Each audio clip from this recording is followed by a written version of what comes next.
Welcome, everybody, to we are going to Chloe, say episode 22 of The Chloe. Gateway. Last time, we had a little bit of an adventure that left our heroic. Heroic? Our adventurers. Uh, left our adventurers in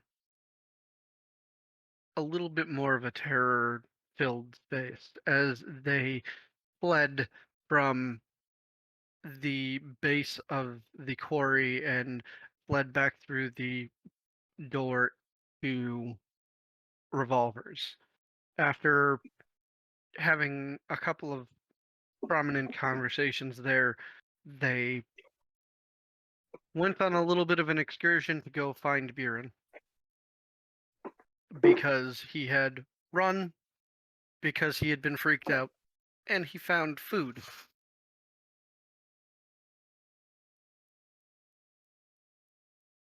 And I believe you were still discussing whether you were going to go back to the inn or not. We were. So, with that,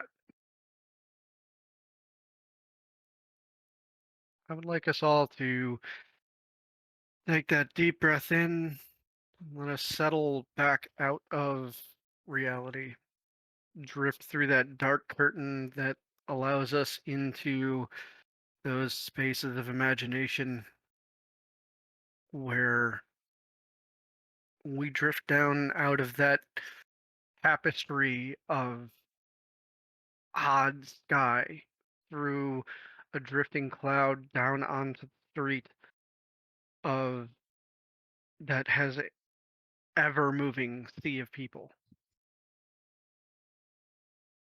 sentient creatures of every shape, size, color, and our attention swirls down to our small group, still out front of the very strange teacup ride type of food establishment. Oh yeah, this is when Lightfoot tried tacos for the first time. Stormy, Tacos are amazing. how long has it been for us since we woke up this morning? Couple hours? I mean, I zoomed us everywhere, basically.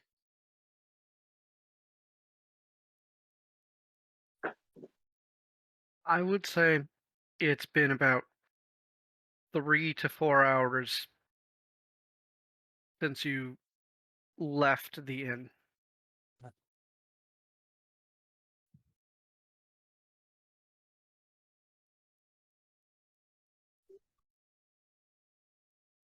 Um, what were we gonna do? Well, Go to the jeweler? um, and we can visit the jeweler. I'd like to find out if this thing has any properties that might be beneficial later. I'm not quite sure I want to get rid of it right off the bat. Didn't he tell you the properties? What it did? Wait, you know who More, you know who you more, should talk to? your favorite person? No, Revolver. If that has to do with gateways, Way Revolver down. would be the person to talk to about it. You did really good. Um, you have a point.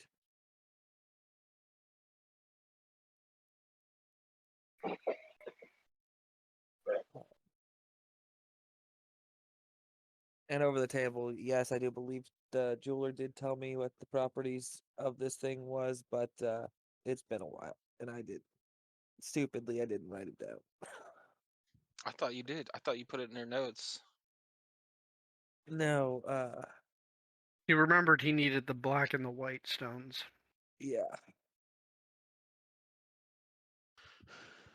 Okay. But I mean, that seems like the best thing to do would be to ask Revolver about it. And if we're Yeah. going back to revolvers, we might as well go to the water world.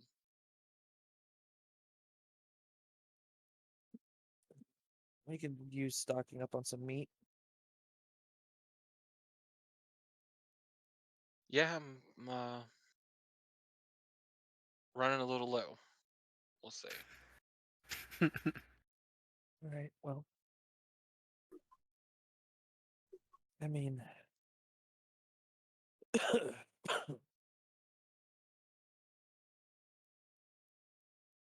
Yep. Uh, To be fair, pretty much every time that you've decided you were hungry here, you've gone to a restaurant. There are places that sell food to take and keep.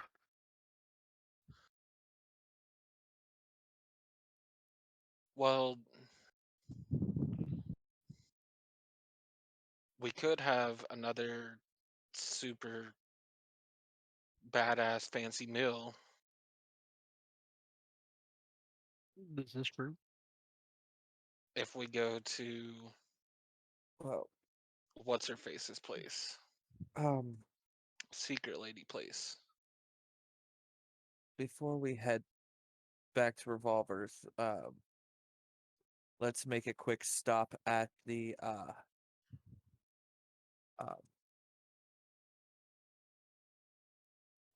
judging off the map, Tormy, what is closer? Would it be the hotel or would it be the mundane side of the alley?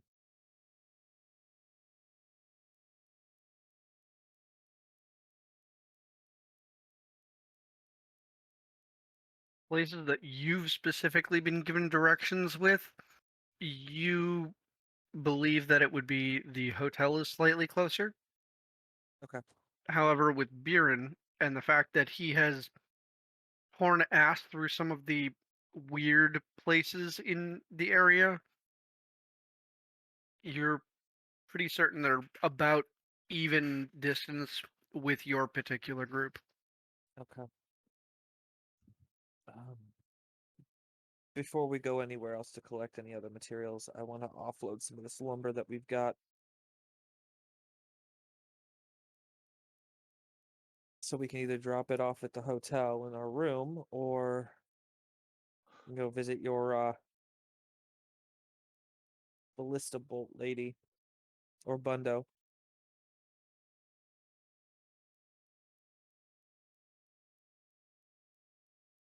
Bundo. Okay. Well, then take us to the mundane side of the alley, my friend, and I'll see if we can't spot this guy. He loves to move his little stand. Who needs a shack when you keep it inside, or who needs a stand when you keep it inside your body? It's got just a little platform. The weird thing is, like, the platform that he is on is just a bunch of crates, Mhm. and it's like 10 feet wide by 15 feet deep, Mhm. and you've never seen him move it. He's got like a horde of ants underneath that just move to one location to another. No, he It's just just really packs it all. sophisticated earth bending. He packs it all back into himself and just walks away. And then when he decides to set up at a new spot, just unloads it again. But yeah, we'll go find Bundo. Okay. You're not far down the road when you see the telltale smoke trail down the road. And I don't even need you guys to do perception checks, considering that and all of you have passive perceptions above 12. Yeah, mine's currently sitting at 20 because my potion's still active. Um, but I got 14. you slip through the spaces between people, and Bjorn gets you up to about 10 feet before the platform, and Bundo is currently he's down on one knee and doing business with somebody who is barely peering over the boxes, but he is still doing his Barker voice the entire time. And you are 10 feet away. He is currently engaged directly with somebody, and the street is alive as always. I'm gonna wait till he gets done with the current customer. No need to be rude.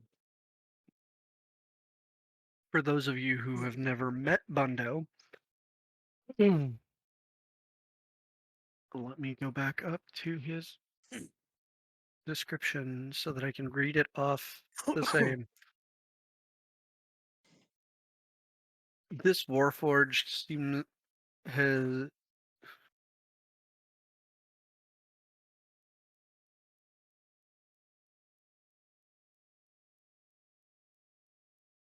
right. So this Warforged seems to be made of at least 8 different materials in just the function of his body. 3 or 4 different metals, a couple of pieces of stone here and there, some tar-like leather, and there is a little bit of light in some of the joints and behind the eyes. There is a stovepipe hat that is often worn, and there is smoke actually coming out of another pipe that is coming out of one of his shoulders.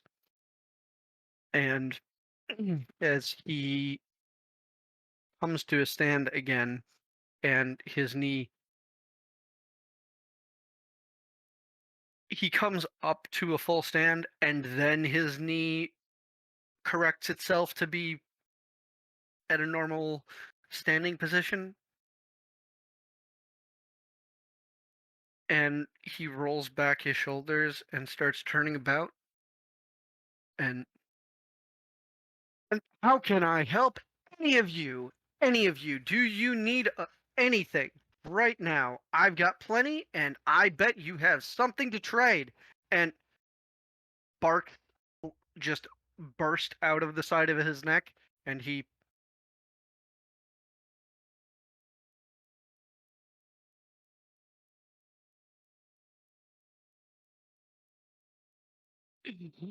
and we're going to go for another good trade. Who's up next? Who's up next? I'll take it, Bundo. Ah, it's Thin Ting Ting Ting Thenris. Yes. No. Now. That is a place. That is. This is a Draxon. Somebody told me of a person in a place, and Oh, I've been confused a few times today. it's all right. It's all right. Hmm. And my little pal beer in here is looking for more of that ammunition and maybe some different kinds. If you've got them, Got plenty of kinds of ammunition. What are you looking for? Aaron. Ballista bolts.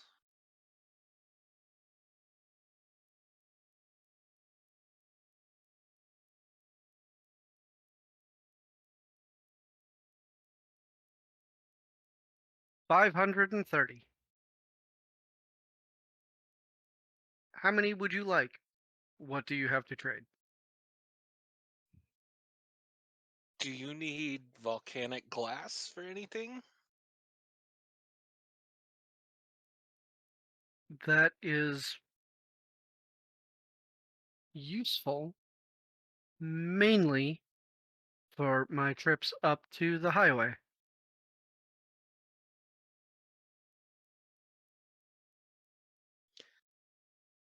You don't particularly want that. I've got some lumber. I know you like raw material. Both are raw material. Well, yes. That's why I asked. Just because I thought um maybe we could get a few more if we need to. How much wood did you have? I have 600 pounds of lumber.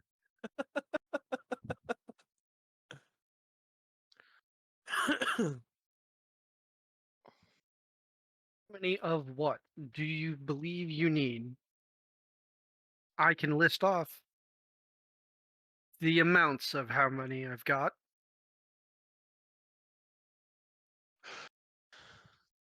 Um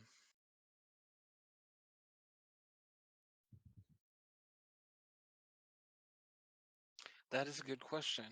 I want them all. Every bit of them. But that would be Where are you gonna costly. put?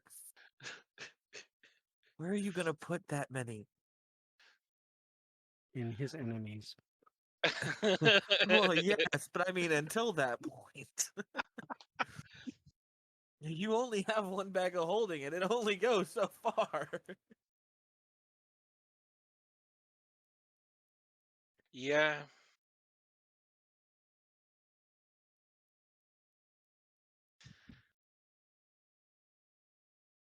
You can always 20. come back for more. Yes. 20. 20 ballista bolts. I think I can do that. Yes. Do you have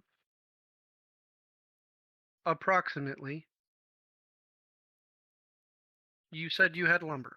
Yes. Yes. Yeah. How much are you willing to trade? How much do you need? My internal foundries could use more fuel. What can I get, including the 20 ballista bolts, for 100 pounds of lumber? Many things. About half of that, yes, about half of that poundage will go towards the 20 bolts. Okay. um.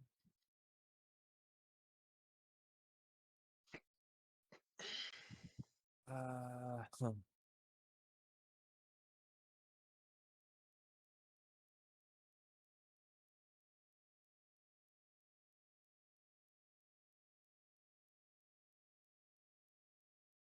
I think of what. One of his eyes goes dim, checking internal inventory.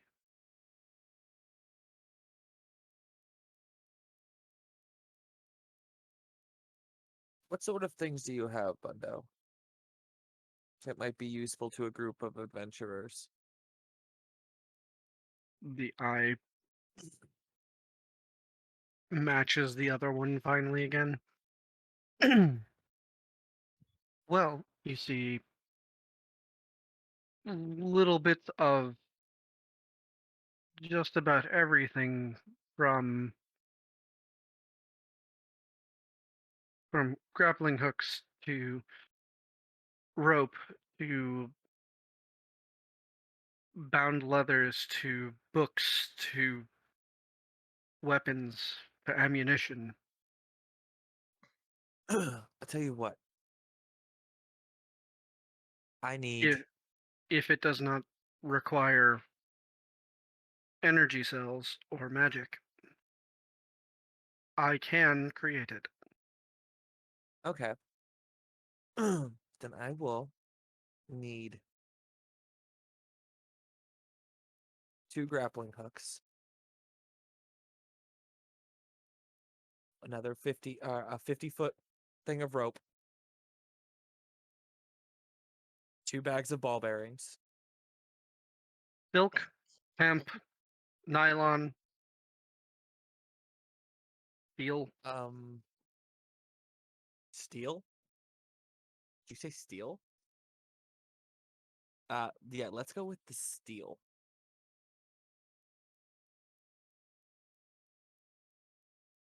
Um, so 2 hooks, the steel rope, 2 bags of ball bearings. All doable. Whatever would be left, I will take in le-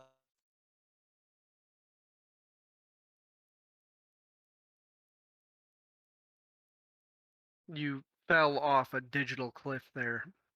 Oh, I said whatever's left after the the simple items that he's asked for, except for maybe the steel rope, will be leathers, like bound leathers. Potential more items that he could trade to Weston.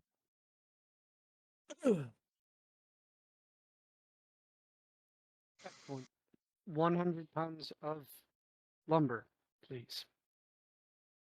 He reaches around, grabs out of his bag, and in the little bits that they cut up, and pull out approximately 100 pounds of lumber.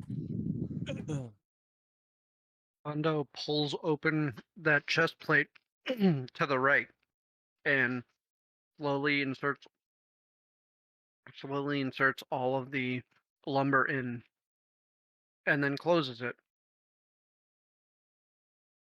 You hear a grinding and a roll of just, it sounds like a gear that's going very slowly. Goes for about 30 seconds, and then he opens the door the opposite direction to the left.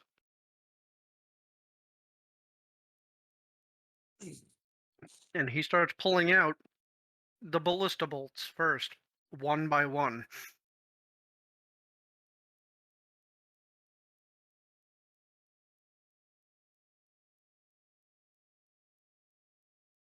I'll start putting them into my bag of holding. Seeing this and finally fully realizing exactly how trade is done, Lightfoot kind of looks at his gold pouch. This shit's useless, ain't it? Not necessarily useless, overhearing him say this. Just useless here. You have the potential traveling to worlds or other areas that might take coin. Some maybe our coin that we have, others may have their own types of currency. After the 20 Or bolts shut. closes the door, opens it vertically so that it now is a shelf, starts pulling out the other things that you had asked for. Okay, I will take them and put them in my inventory. There is not a thing in D&D Beyond for a steel rope. Yep, Why So, my Um, notes contain 90% of my inventory. it is. It is 50 feet. give me 1 second here. I'm gonna try something. While he tries that, you'll have to remind me what the damage on the ballista bolts is. I believe we had stated it was double the. Arbalest bolts. Yeah. Double the arbalest bolts? Okay. After, after You hearing about, going to other worlds, Lightfoot kind of just chuckles to himself. Yeah, I'm still new to all of this, so we didn't have money back where I came from.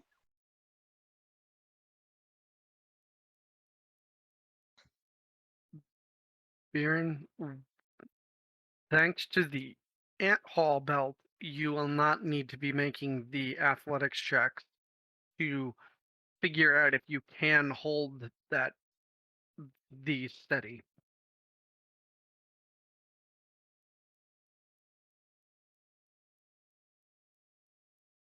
This is gonna be fun.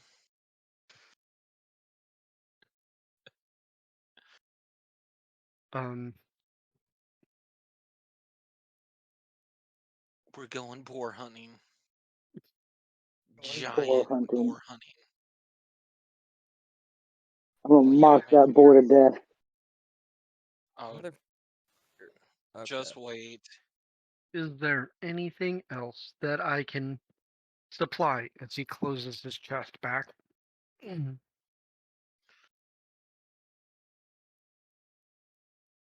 Lightfoot kind of pulls out the wooden doll. Just curious, but what can I get for this? He takes a closer look.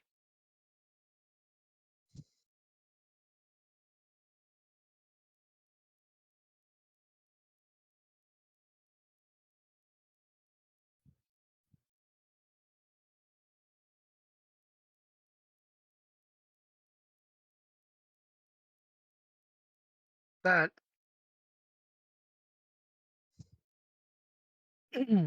it depends what you are looking for.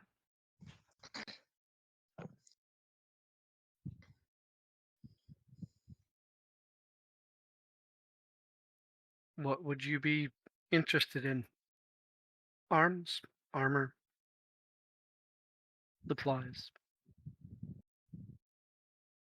Oh, no, arms. I kind of pats his short sword and the dagger on his opposite hip. I'm kind of good on that. My traveling clothes, looking at his leather armor, seems to be fitting me all right. Haven't turned me wrong. I I was just more or less curious about like what would you have for like putting on shows by chance, like anything to like make something bedazzle or something.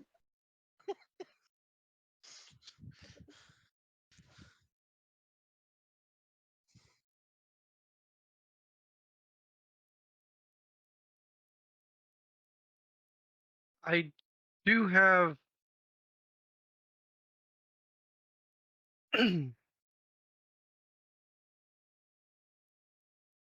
I took a suit as a trade once, and I was told that it was the most offensive piece of clothing ever. Would you be interested in that? As he goes and pulls up one of his shoulders, reaches in with the arm that the shoulder piece had, and he pulls out this garment that is it is rainbow colored, pixelated, and none of the colors are next to, or none of the same colors are next to each other.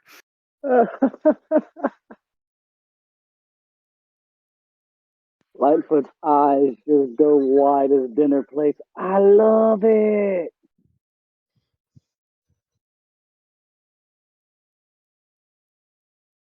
To have this out of my inventory, I believe this to be a fair trade. Okay, I've got the page up toward me so I can make this rope. Oh, it is just 50 pounds, made of steel, and is 20 pounds. Okay, so 50 foot of steel rope, 20 pounds. Hmm. Cool. And uh, it's basically just a large cable. It's finely twined, four cable rope. Okay. Um, Congratulations, you have a rope that you can put electricity through. Yep. One thing I am gonna do though, is Do you see. have a way to create electricity? I have to look at my notes, but I think I have. Oh God. I do. I do have a way of making, well, not a sustained source of electricity, but it's funny. Mix that in with one of my bagpipe abilities, giving them disadvantages or worse checks on their grappling as you get bonuses. Wrap them up, electric chair style, just zap them. Okay. One of the other things, Tormy, I need to know about this rope. Yes. Normal rope has a set of hit points and a DC strength to burst it. What are we working at here? Do you Do really you happen think to you can break do you steel happen braided rope? What's do up? you happen to know those numbers off the top of your head? For hempen rope, it is 2 HP with a DC 17 strength check to burst free. Do you recall what silk is? I do not, but I can pull it up because I have everything I need right here. Rope. Okay, silk and rope. It's the same. 2 hit points, 17 DC. 10 hit points, 5 DR, and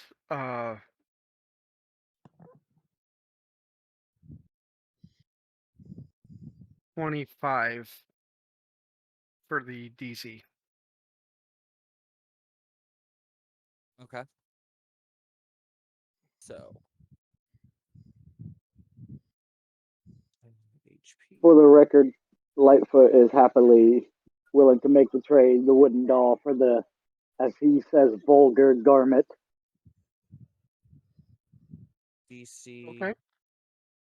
25. Please take the doll out of your inventory Check. and put, Burst. what do I call that?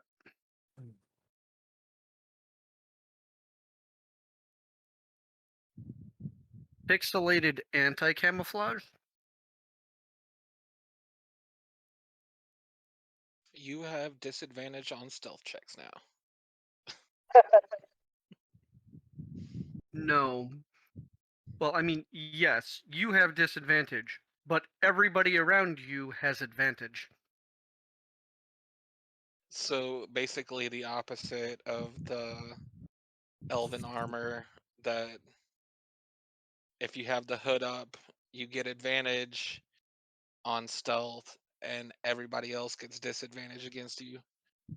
Yeah, except this way, you might have disadvantage on stealth checks, but all of your friends have advantage if they're within the area of you. And of, hey guys, Oh. look at me, doot doot doodly doot doo. While everybody forms around them for the ambush circle. Everybody Let's looks at look him how like, great oh, for he's so Draxon, cute because and he's got cuddly fucking looking. Doot doot disadvantage. doodly doot doo. And then just, from everywhere. I love it. He immediately fashions it into like a cloak hood combo style. I love it. It's gonna make my shows look so much more purty. It effectively can be worn either as a full cloak or as a ghillie suit. Okay, then stress that he immediately puts it on ghillie suit style. Does a little jig doodling on his pan flute. I love this. All right, and then For the purposes of that, can I get you to roll me a D100, please? For me, how much raw leather do I get? Or leathers, whatever. Worked leathers. You get 2 by 4 foot panels. You get about 15 of them, and they are already fully cured.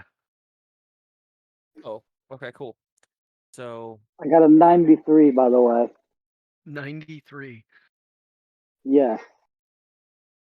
That's a good Seven. thing. Yes. um, 2 by Oh 4. god. 2 by 4. Foot sheets. And I have 14 of them, you said? Yes. 15. 15. Oh, Oh, 15, okay.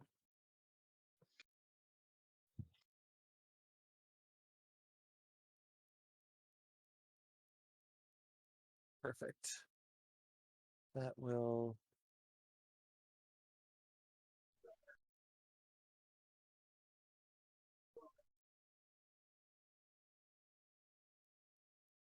I still have a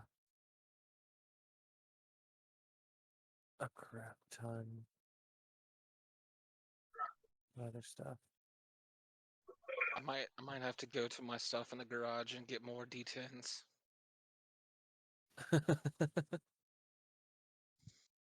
I only have 4 in here. That means I'm gonna have to roll them like 4 times. Oh, there's the credit The token. 20 times uh, more city. the Okay. thing that I just decided for what Lightfoot is already moving in towards. I love it. So just so you know, Genji, over the table, Tormy, when he makes us roll the D100, he's adding up points, and when we get to a certain number of points, he gives us a perk. Like mine is my panic perk, where if I panic and bolt, I can earn points up to do special things with them. Okay. But everybody has a certain perk for the style you're playing your character. It goes along with it. Oh, this Or- is going to be even better. And it A doesn't colorful stop. ghillie suit. Once you hit your first threshold, then you're working towards your next threshold. Okay. Because I've got This is 2 going to right be now. awesome. He's all about shows and being, just entertaining. Oh, this is going to be perfect. Are you And- jumping in with us, Tyler? And most get their stuff from engaging in a certain thing that they do on a regular basis. On several of these, it's during downtime. For certain people, it is when they succeed or fail on certain things. To answer your question, sure. I'm a little more awake now. Do you like what Baron called you? Yeah.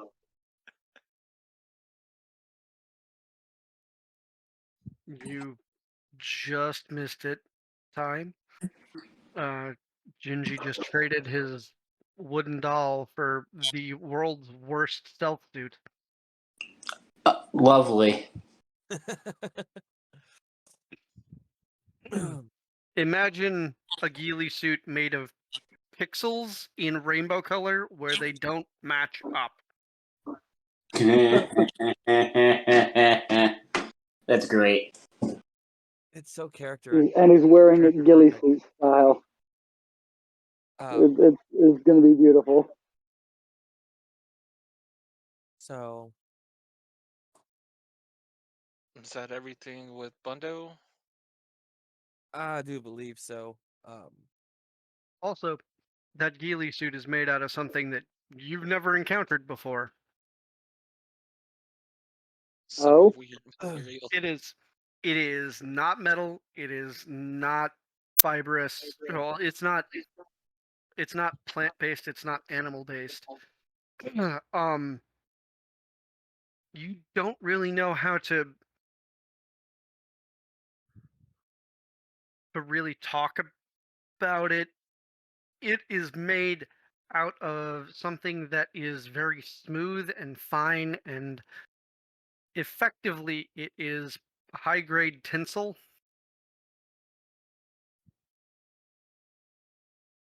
You're wearing plastic.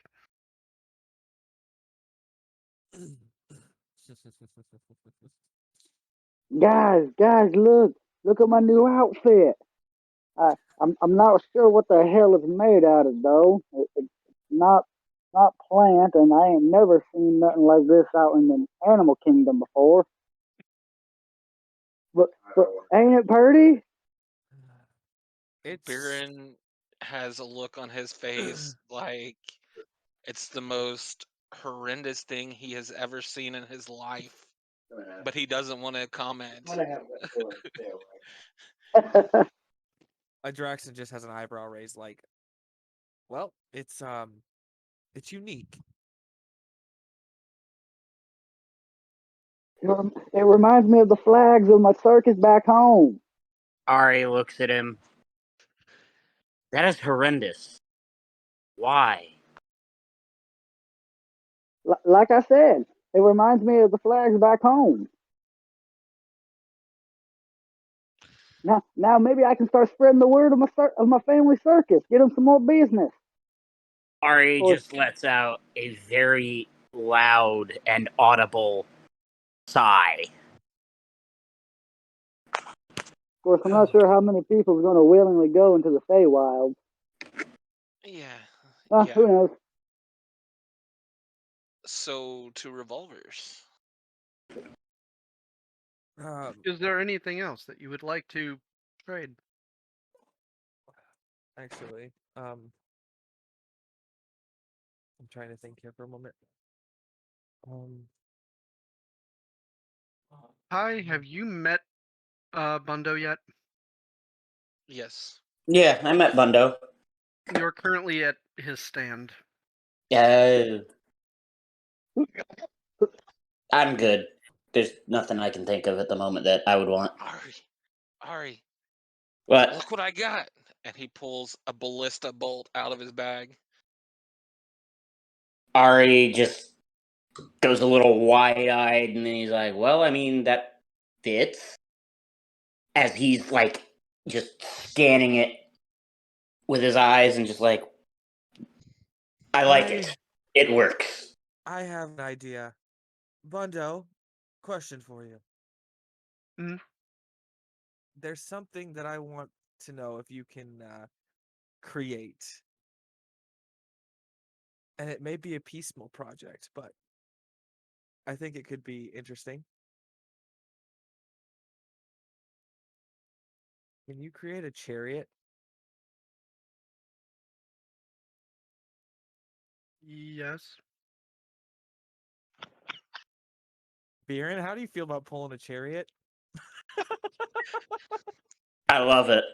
It's as soon as it came out of your mouth, I was like, a chariot, and then I'm like, oh, okay, yeah.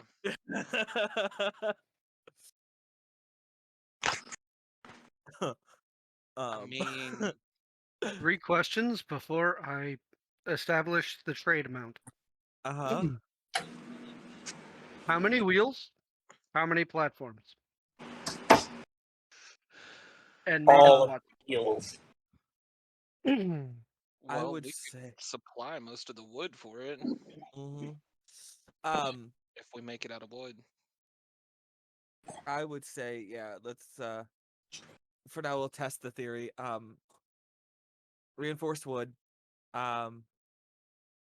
Probably I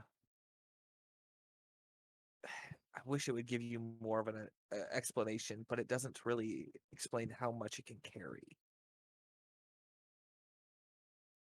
A chariot? Yeah. I mean,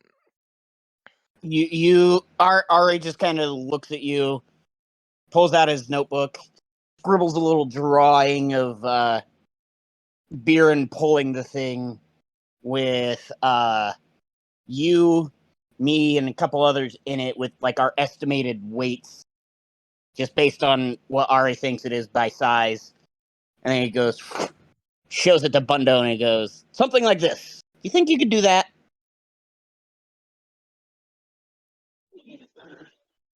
Generally easily. Above board for the picture. How many wheels? How many platforms? I mean, if it's gonna seat 5, it probably needs 4 wheels. At that point, we might as well just make a fucking wagon instead of. I mean, I guess you could use just 2, but I don't know. I don't see how you fit 5 people No, no, no. I know. on What I'm a saying 2-wheeled is chariot. uh, Thinking back down into it, there are other options if you do not believe a beast of burden is going to be pulling. what are those? Am I a beast of burden? At this point, Kind of. You're not a burden, friend. Don't worry. just a beast. Just a beast. Depends how many wheels you wish. Oh, If you want enclosure,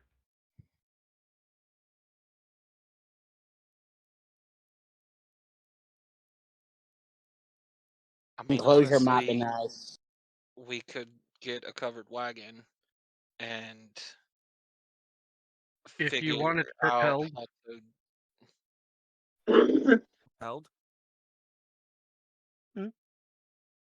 I told you, if it is not magical or requires a power cell, I can make it. You make something that's self-propelled, but has the option to be pulled if needed. Yes. What Are if we really? we What make would like you a power source that is like a big wheel that one of us runs in?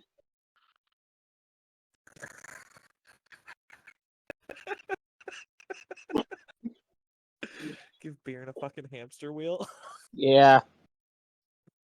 Like use the big wheel to turn the little wheel. Baron here seems to have a whole lot of energy. Might as well put it to good use. Heck, I might even join him from time to time. Oh, you don't know yet. Yeah, that's exactly what I was thinking, Torby.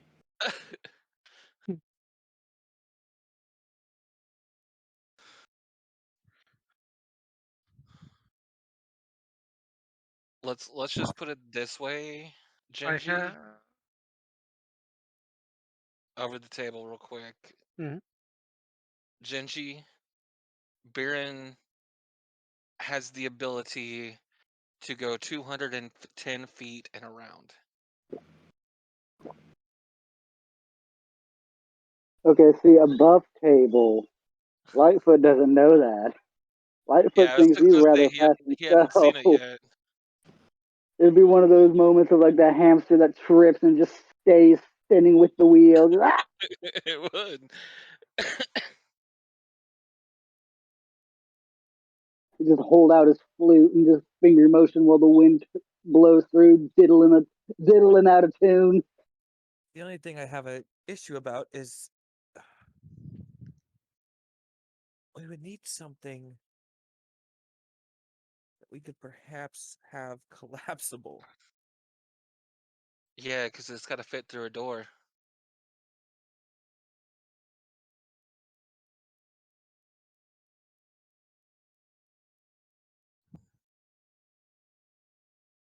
Could we not get the cart built and then So, possibly find all someone to right. put a shrinky spell on it? if you are looking for a self-propelled enclosed cart that has the possibility for one of you to power it by physical running, the head just kind of slinks off to the side and extends a little bit, and sparks a little bit of the smoke starts darkening, and then the head comes back in and recorrects itself.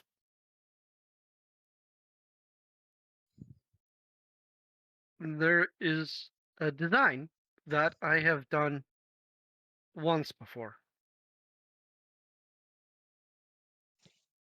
It is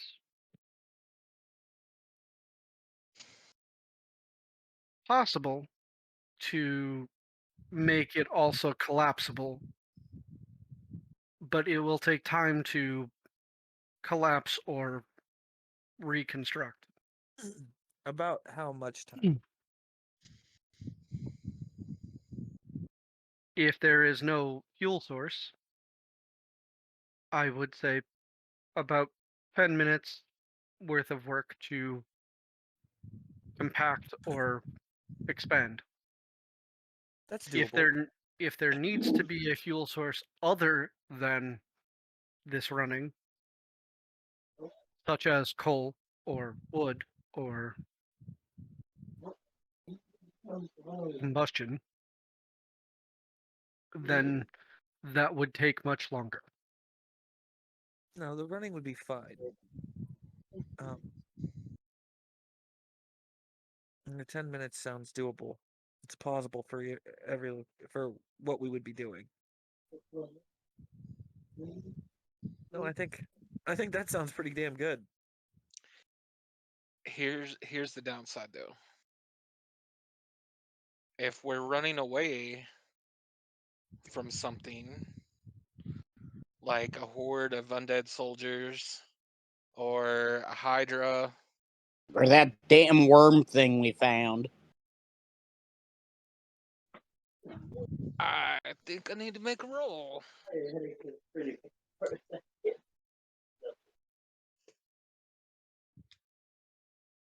There is the option to make this armored and take more time to compact or expand.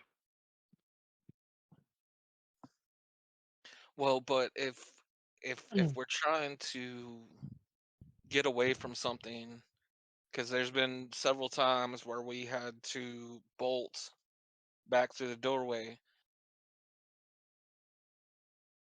and having to stop and spend 10 minutes packing something up could cause other issues.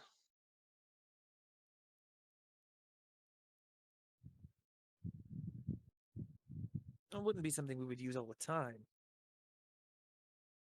Just something to make transport easier if we had the ability to do so. And even it was just a suggestion. I mean, I don't This is a doable project. If you wish to start, let me know, and I will inform of how much weight in raw resources I require for the project. know what? Even if we don't need it all the time, it's better to have it for when we do need it. Have we seen carts or wagons going through the gateway? Like, you always talk about it being packed with people, but I don't remember you ever saying You there have was seen carts or anything other than like actually set up to sell stuff. on the docks, you've seen carts used more often than anything else. You've not seen full vehicles. And as far as on any of the main uh, strips that have uh, shop for physical goods, you might have seen small trade carts like 4 wheels, single person poles, small roof, and a bunch of jingly crap in it. Okay.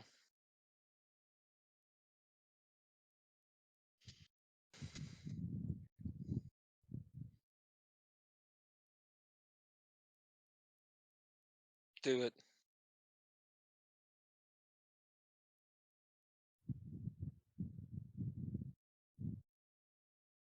Yeah, let's do it. Reinforced wood. Do you wish for armor or no? I don't know if I'm gonna have the raw material for armor. But we know. Damn it. Mm-hmm. Mithramon? Maybe. I mean, I imagine you were thinking of the mine that supposedly no longer exists. There were others on my homeworld. I'm sure we could get Revolver to send us to a different one. I've got lumber and I've got granite on me currently. Granite could be used for slab armor. True. Do I wish we still had some of the obsidian, because that would be great armor. we also don't want to weigh this thing down too much either. That's the other thing. How much is this thing gonna weigh? Because if I'm having to pull it, then there's a set limit to that. Right now. For now. For we'll now, see. let's go without the armor, and we can always We can set up armor reinforce it later. Yeah, this is our test. Our test one. Because at some point No. we'll probably get one made of metal or armor. It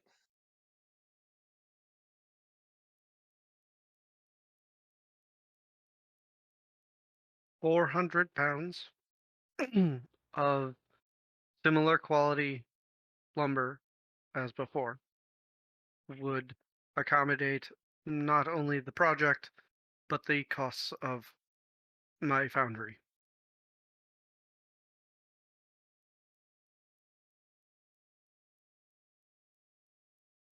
You got that right now. 400 pounds of wood. That'll leave us with 100 pounds left, right? Did we lose Fenris?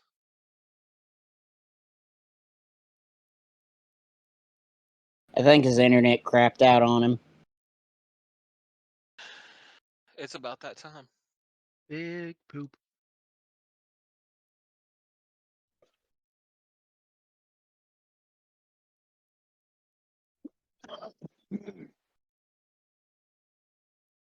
I mean, if I remember correct, yeah. He said he had 600 pounds, and we just spent 100 pounds of it on other things, ballista bolts, and I didn't really pay attention to what all got finished. Oh, are you there? Waiting for my net to connect or to finish There you popping back go. up. So you Just have the like the 400 idea pounds that- on you, don't you? Yeah, He said 400 pounds for it. and that was it. Yep. All right, Draxon will produce the 400 pounds of lumber.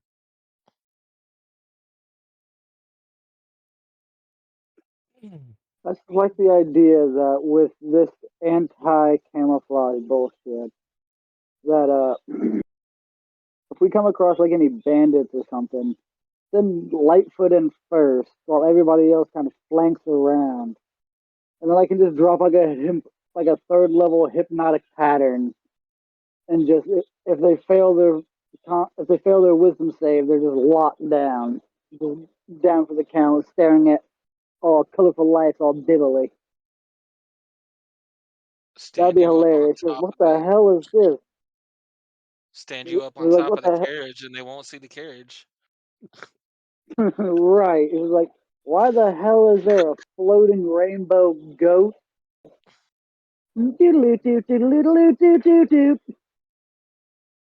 There's a humanoid shaped disco ball just playing music floating through the sky. So All right. While our friend is running Keep- mock fuck Jesus, charging the fucking speed even faster before you barrel through them. You hear that grinding sound again, and then he opens the hatch in the front of him and pulls the lumber into his chest and closes it. And if you come back in approximately 20 hours, my foundry will have everything assembled. They can do that. A very good trade. As he pulls the top hat away and the smoke continues to rise out of the stovepipe.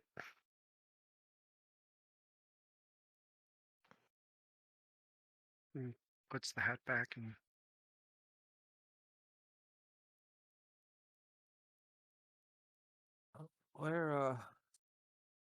Where's you next, guys? Revolvers. Oh, that's right. Okay. you turn and start heading back the other way. There's a short silence coming from Bundo, and then he bursts into his, "How about you? Would you like a trade? How about you? You look like you..."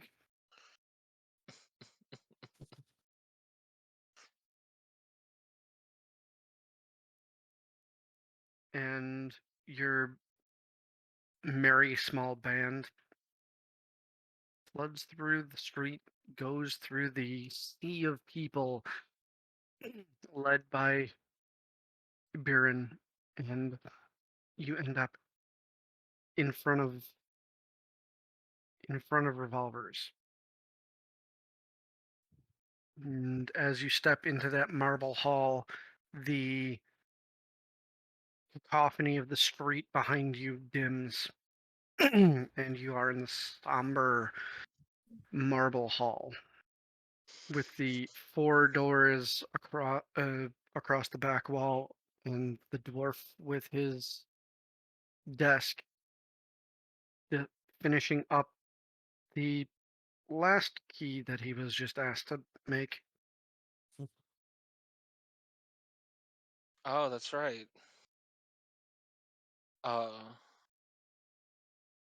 Lightfoot hasn't been through the door yet, has he?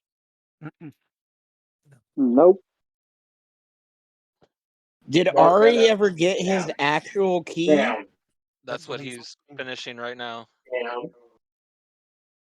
No, he's finishing Ari's. I thought he was finishing Lightfoot's. No, Lightfoot hasn't been here before. Oh This will be yeah, his that's right. first time. Okay. And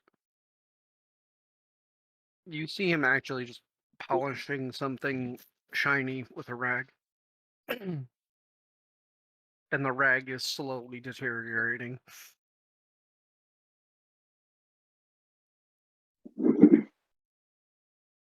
Lightfoot's eyes are wide as he stares around at the marble hall. Does it I'll have an be. enchant rune on it? The hall itself is... There's an ambient light coming from above, but there doesn't seem to be a source. And the 4 doors on the back wall look like a slowly rotating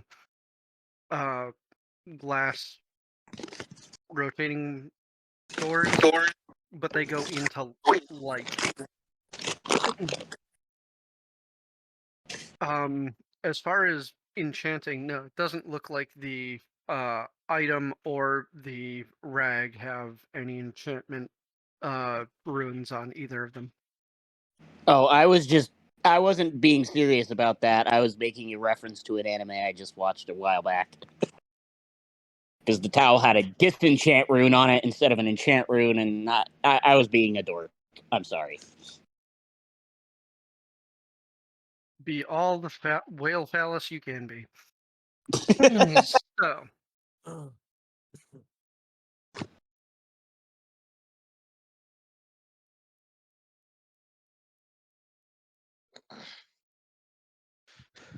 Can you guys were... hear me? Yep. yes. Okay. For some reason Discord's not working properly, but it's not kicked me out of chat. Like, I can't pull up Discord, but I'm still in chat with you all. Weird. Nifty. I have no fucking clue what's going on.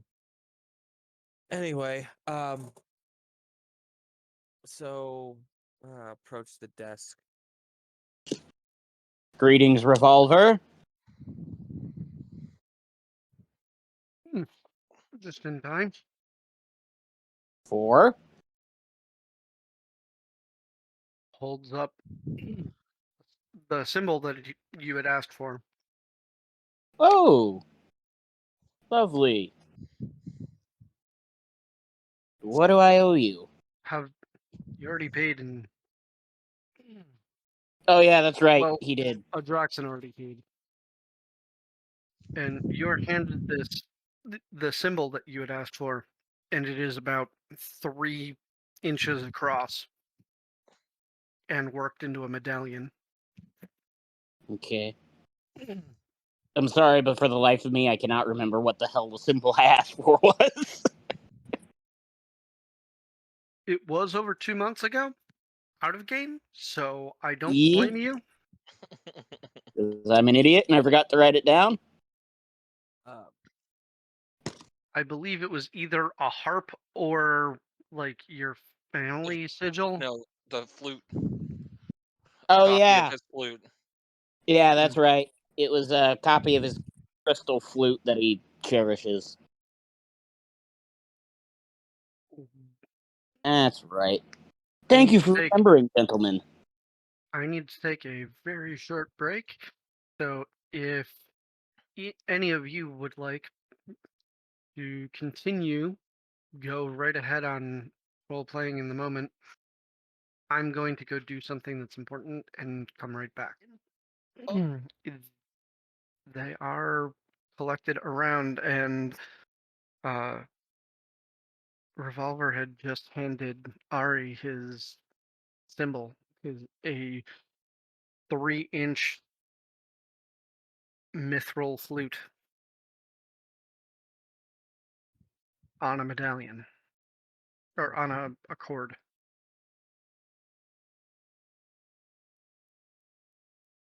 So it's an actual flute. Mhm. Sweet. Wait, is it an actual playable flute? Don't know. You're gonna have to try.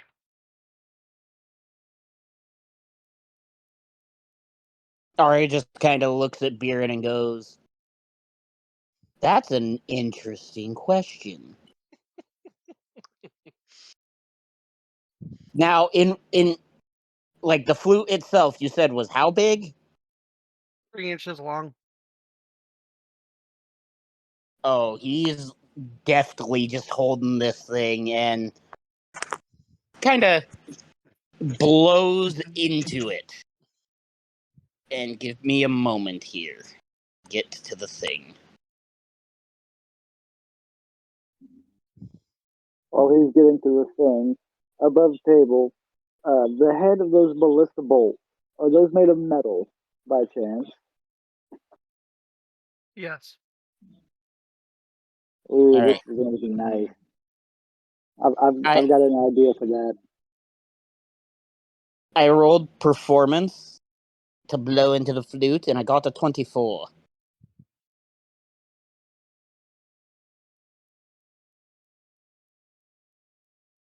Considering that the occupants of the room are flavors of elves and a satyr and elephant person and a dwarf, there is only one person in the room that doesn't flinch from the high-pitched whistle. And who would that be? The dwarf. Oh, okay. Is it essentially a fucking dog whistle? Imagine imagine if you found a full flute that was 3 inches long, and because it was smaller and because it was made correctly, it also acted as if it was on the third the third octave scale, Mm. the one that goes into dog hearing. Okay. That would be the fourth octave, but okay. Thank you. I was like, Isn't, oh, isn't the third octave? Doesn't it end in the dog scale? yeah. So the third octave, you're talking like the highest C on it. If we're going just treble, is so high pitched. Your hearing has to be just completely undamaged, perfect to even begin to hear it. It's at the very low end. Is that when you're not playing any note? Lovely. Yeah, Ari's just gonna be like, okay, we're not doing that again. Yeah, please put it away. Ow. Revolver, I had a question for you. Aye. Biren brought this up. I found something, and I was interested in you taking a look at it, seeing if you could help me understand it a bit more. I know what it is, but I want to understand what it could possibly do. And I'm going to pull out the full ley line cluster, minus the white stone that's not been put in it yet, and pull the white stone out with it, but not put them together. Well, hey there. That's Ari just kind of pipes up and goes, hey, I found the last chunk of that myself too, so I helped. you found a crystalline ley line anchoring point and almost complete. Oh no, it's complete. I've got the other piece here. It just hasn't been set into place. Aye, it is a part, so it's not going to affect a. We didn't want to put it together completely in case there were some adverse effects we did not understand. Or, Good you know, thinking. because of the whole ley line cluster name, it like anchored itself and to the ground and just became immovable.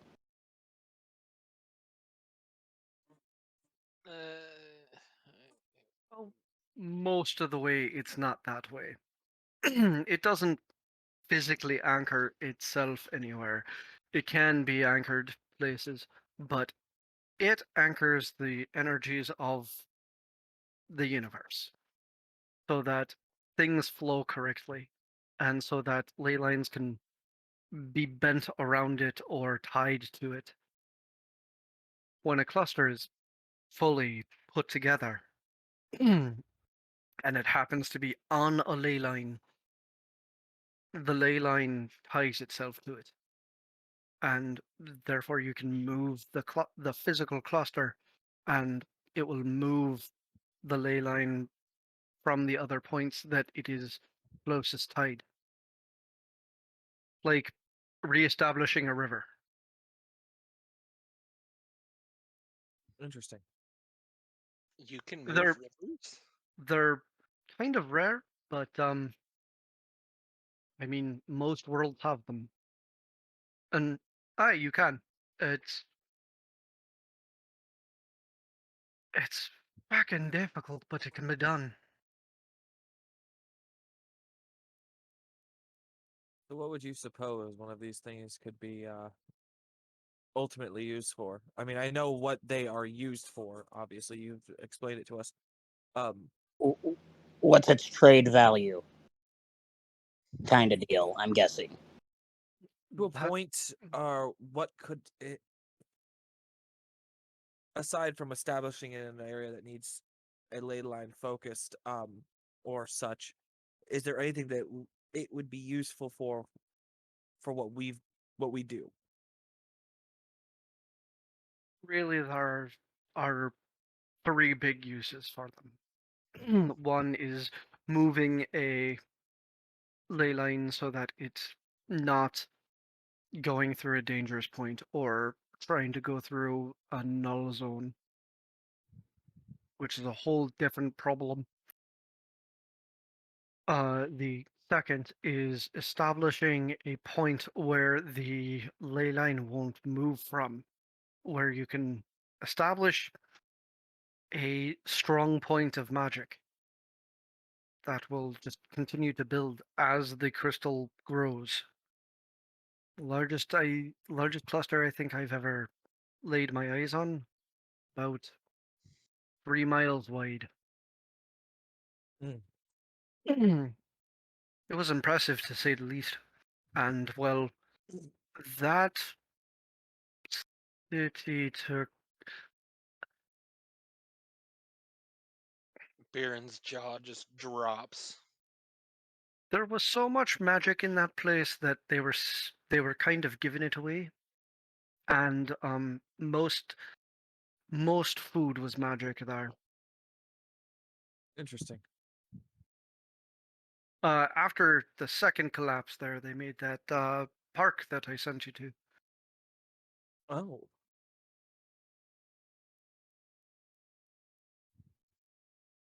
And what's the third use?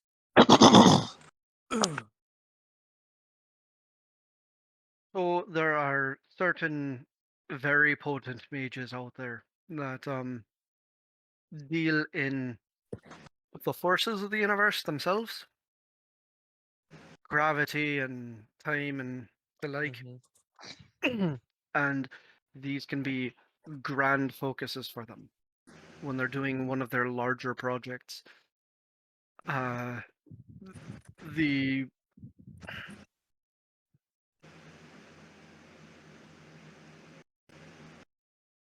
it would be like the difference between heating up a can of beans over a candle versus heating up a can of beans over a bonfire.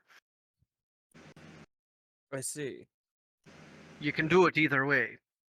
One is a lot more dangerous and will get the job done faster. Do Artie you, is just kind of furiously scribbling in his notebook. do you happen to know of any of those sorts of mages around? Potentially the tower. There's probably a few hundred in the tower that be interested. There's probably at least 3 down in the pit. Uh, From what I've heard, I'd rather avoid that place at the moment. been a while since I've gone down. Haven't really had the need. Then there's another traveling companion from way back that works not too far down from Pulver, last I checked. And what would their niche be? Warding.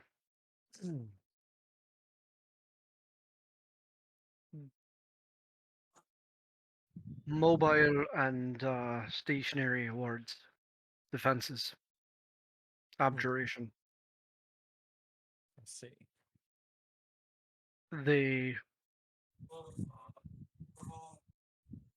if memory serves, the last time I spoke to them, they had been working on wards that stopped kinetic force.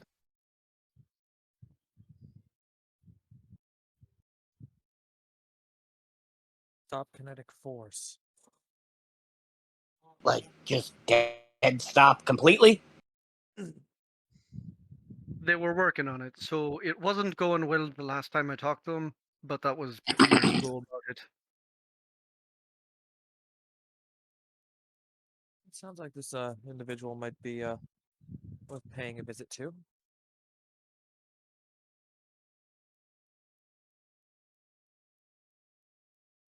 Can we do it after we go to the water world? Waterworld. He wants to go back to the ginormous world where all the everything was bigger than us.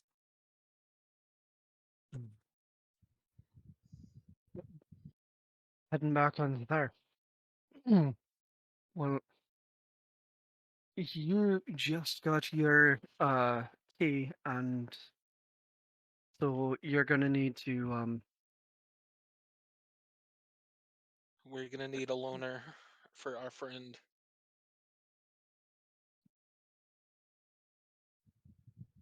First off, you touch yours to, and he pulls the medallion out from him. You've seen them do it. This is how it goes. Your key learns from mine.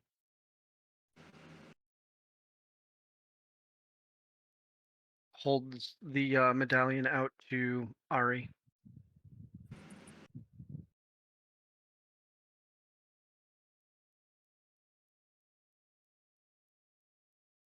He takes it. Or wait. No, Touch. touch your key to his key. Yeah, that's what I do. Sorry, I You're good. brain fizzled. Just for Since this is your first time doing this, there's this moment where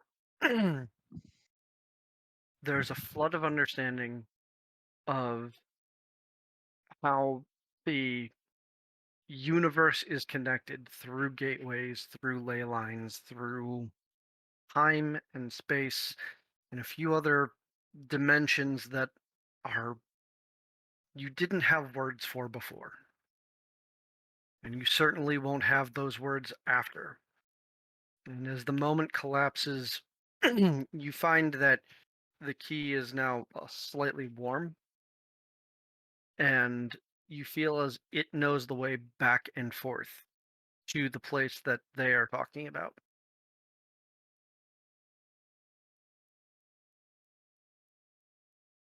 Ari's just kind of wide-eyed and staring into space before he like shakes himself back to reality, and he goes, "That, wow." The first time, every time. So you haven't had the chance yet, and you're being vouched for by this group, so I know you're gonna be gallivanting off into the world, but they're generally smart enough to get themselves back, and assumably you. So, what you got for a simple trade for a single-use key?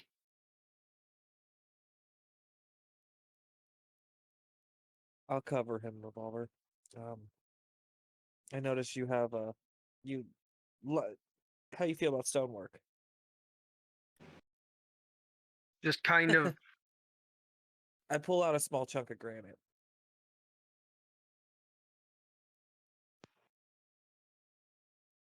can work with that. And You let me Light- know the poundage. That would be he takes 5 pounds. okay. And then hands Lightfoot. There is a twig. The word twig comes to mind, but this twig is about the size of your arm, from your forearm up to your fist. And there's a single leaf that is about the size of your hand coming off of it. The leaf isn't really all that important, but as long as you have the key in most of itself, you should be able to get the iron back. He looks at the stick, looks back to them. This is a stick, not a key. Trust Keys are me. normally metal and like have little tubey Just go with things. it. Trust me. Don't worry about it. Don't question the method. I had the same questions. Just go with it. They've got an Indian wine at university. In most cases, you're not wrong. A metal key goes into a metal lock to open a metal door. But we're talking about doors between places that don't connect physically. It's all about metaphorical meanings and energies that are just a bit far off for true words to work with.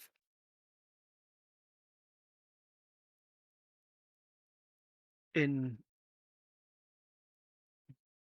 for a man that seems to be so lightly bedazzled. Pretty sure you can understand metaphorical meanings.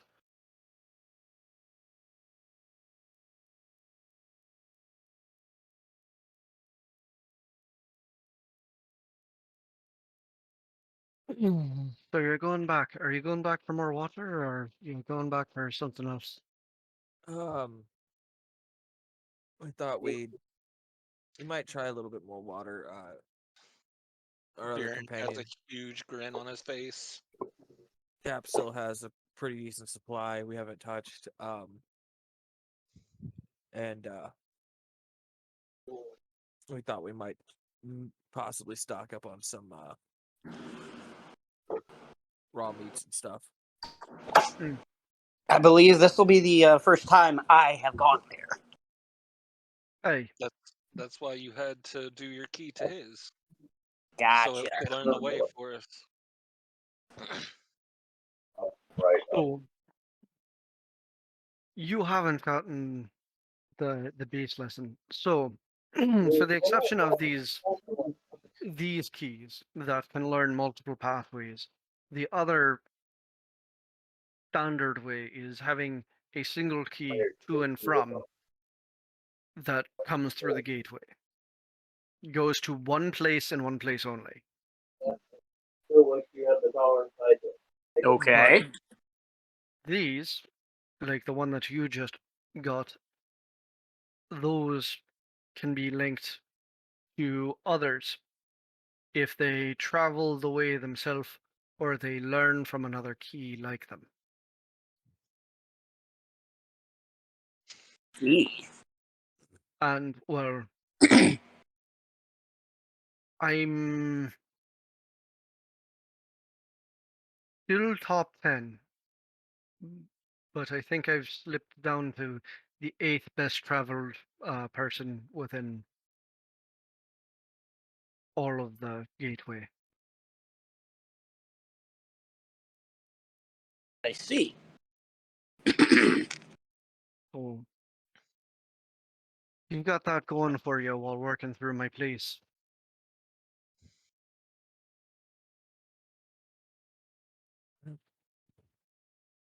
And well, there is one other person that's technically not here that I know is constantly forging new ways. So can always get in contact with him and see if his key has ways to places that I've not been. Who's that? You helped him with his teapot. I knew it. I was like, he made an Oh. Aurora reference.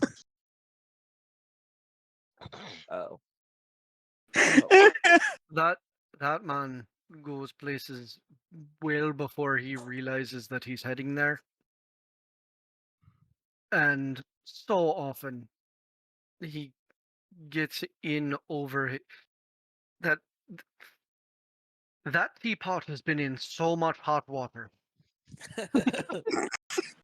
Pun intended. No. The hot water goes in the teapot.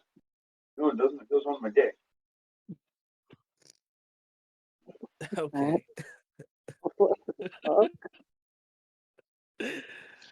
This Excuse Matt. Th- th- He's gonna be the random chime in asshole. this man with a teapot that you're speaking about. Could we mayhaps meet him at some point? We did. It's the Boom Boom Kettle. You guys did. Ari has not. I mean, should he end up calling again, I don't have any problem calling for your group. You helped him out last time and you got some nice toys for it. One quick question, Revolver. Hey? I know your 4 doors are the main mode of transportation to and from the different planes. Do you have a door that is slightly larger? Aye. We're looking to procure some sort of transportation, and I wanted to clarify whether or not we were getting it collapsible, but if the passage back needed to be a rushed one, would there be a way for us to get back through with said cart slash vehicle thing without needing to stop and spend the time to collapse it? How big? Big enough to fit us? Uh, A wagon? Wagon sized? I mean, there's this way, but it can be rough because you're still technically going through the same size gate on the other side.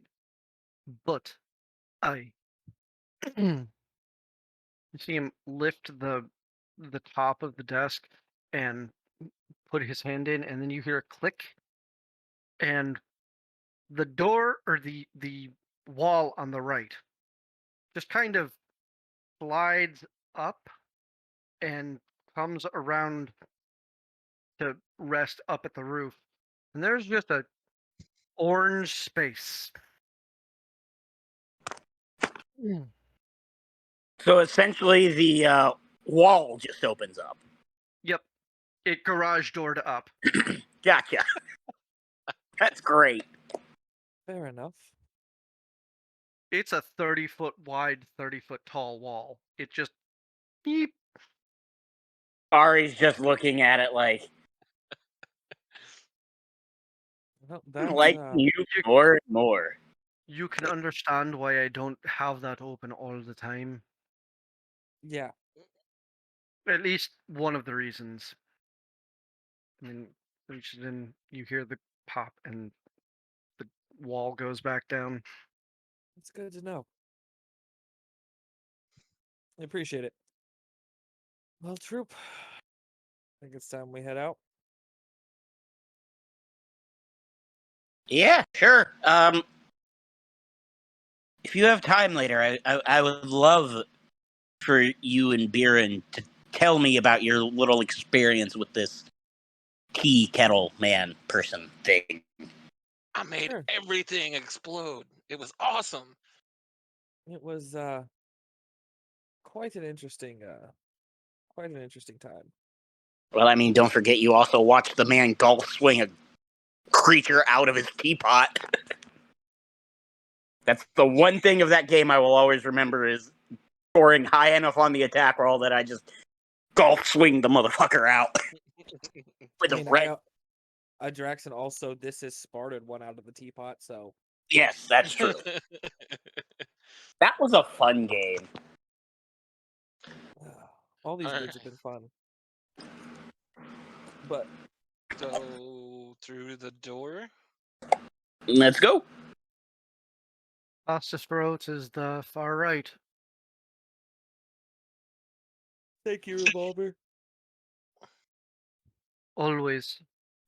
As everybody is like leaving, Ari kind of stops for a minute, and he pulls out a dagger, and he goes, "I don't have much use for this myself. I don't know if you will, but," he kind of just sets it down in front of you. "This key that you've made me is absolutely marvelous. That's just a token of my appreciation to you for it." And then he just scurries off after everyone else. Imagine an elephant scurrying. The only time you see that is when there's a mouse involved. Yeep! He's riding the mouse. The big fucking mouse. Nah, Right. it had an ant belt on. There we go. Well, actually, technically, we're going to a place where he will probably find a mouse that he can ride on. Do I get a ham steak? Please tell me I can have a ham steak.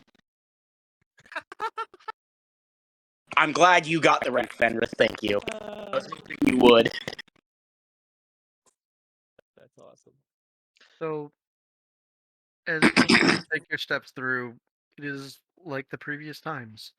Your first step, there's a warmth that comes from the top of your head, goes down your body and down to the bottom of your feet.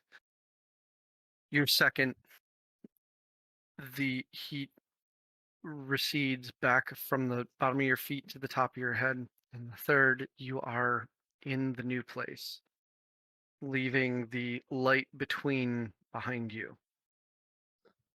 And there is grass that is up to the top of Biren's head. You're familiar, two of you are familiar with this particular door. Biren, how Okay. tall are you? 5'2", something like that. Grass up to his head. Okay, so it'd probably be about what, stomach height on Ari? He's 8 foot. Bottom of the chest. Okay. Couple Gotcha. of things before we move any further, you two. Huh? Me and Biren have gone through this area before. Oh. Lightfoot, Ari, you have not. Everything here is of a much larger size than what you're used to. Things that you normally wouldn't pay any mind to will look at you as though you are a snack. Be mindful of your surroundings. Be careful of what is in your path, and hopefully we don't have to worry about any of the birds. I'm gonna kill a Ari, giant boar. Ari's just kind of looking around, and as you're talking to him, he just kind of nods, and you see him just pull out his violence without even saying anything, and he turns it into the bow. And he's just like, "Gotcha." Oh, shucks. I'm already small. Well, just stick with the group. Ari Make just sure we're not splitting up. Ari then just kind of picks up the satyr and just sets him on his shoulders. Diddles out a little diddles out a little tune on his flute. Now you got your own theme song. Also, like I said, hopefully we don't have to deal with the birds, but they are big enough to easily whisk you away, Ari, in one talon. Understood. Just bringing this to the other three's attention, the satyr that is now up on Ari's shoulder above the grass level is in a plastic ghillie suit that is an Rainbow affront to pixelated God and ghillie suit. fashion. Ari just Compared to kind of me, goes. everybody else just looks like a rock. Ari's just kind of looking at him because he's kind of just twisted his head just enough to see the suit itself. And he's like, "Now that I'm looking at it up close, I'm sorely tempted to put you back on the ground."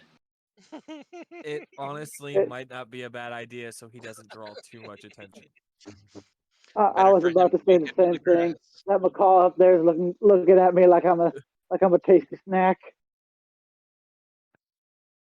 I That's would not even- very much like to walk, please.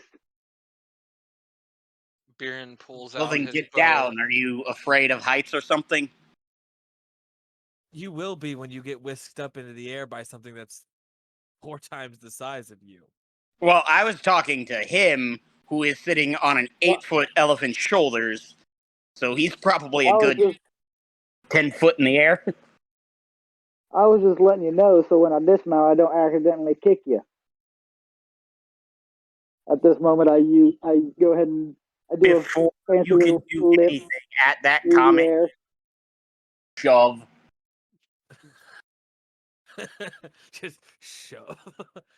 I was gonna say he readies himself for a little jump, for he pretty much prepares himself for a fancy little flip, something that he used to do back in the circus, and then all of a sudden he just gets shoved off, lands in the dirt face first. You would like to try and make that a little fancier, go ahead and give an acrobatics. Otherwise, we'll roll with that. I mean, it's worth a shot. See if I can save this little shove.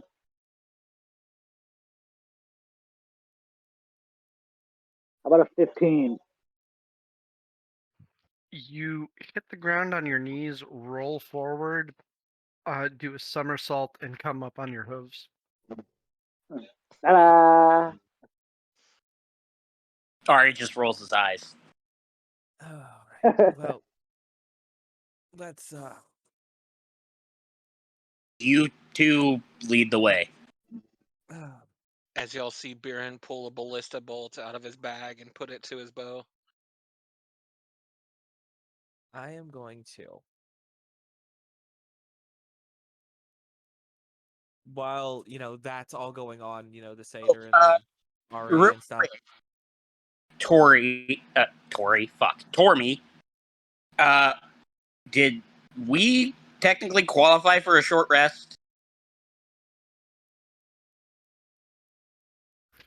While just walking to go find Biren, yes. Okay. I just needed to know because I was looking to see what Bardic college I went to, and I noticed I hadn't reset my Bardic inspiration, so it was just double checking. So while all that stuff was going on, and in prep, giving a bit of advice to the others, Adraxan has pulled out the steel rope, and he has affixed the grappling hooks to both ends. What are those for, friend? Well, if nothing else, they'll make a very good bola. Fair enough. But I do have other Hang ideas on. for later on. Hang on. Ooh, and that's a middle, right? You wrap that around somebody, I can play a spicy little tune on my flute. Give them a nice little warm up. Well, don't forget you got your special bagpipes too. Or have you not added them to your character sheet yet? I tried typing in the name, I couldn't find it. It wouldn't load in for me for some reason. Try again. And if nothing else, Tormy can add them to your thing.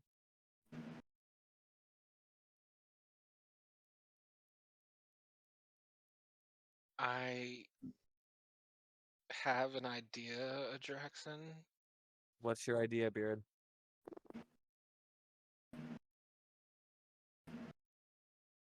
You hold the ballista bolt. Give me the bola.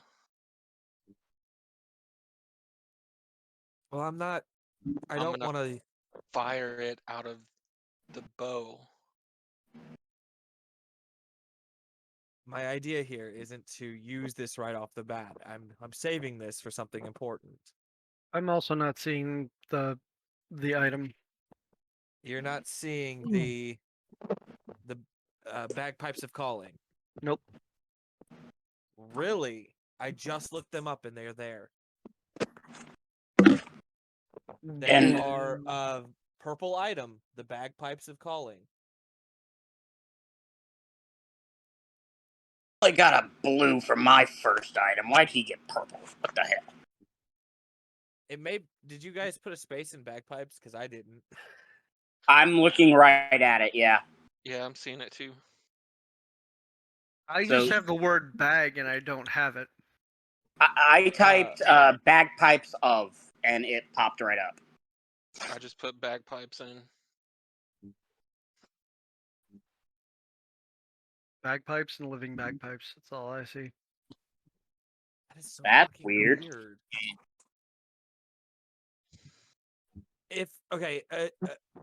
Until we figure out what's going on, Here, Austin, you have them in your DMs.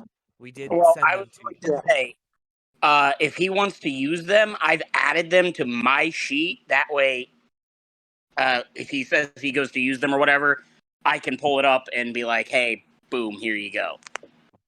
I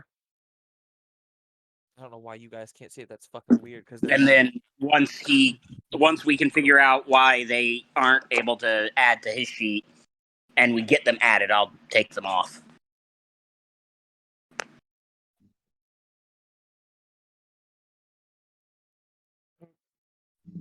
So you're heading through, and considering that this is not a cityscape, we are moving at the normal 30-foot pace unless people are rushing behind Biren. Ari is walking his normal pace. His bow is, kind of at the ready, and he's just keeping an eye out for things because he is the biggest creature here. He's the most obvious target. And he's like, I don't want to be a bird snack.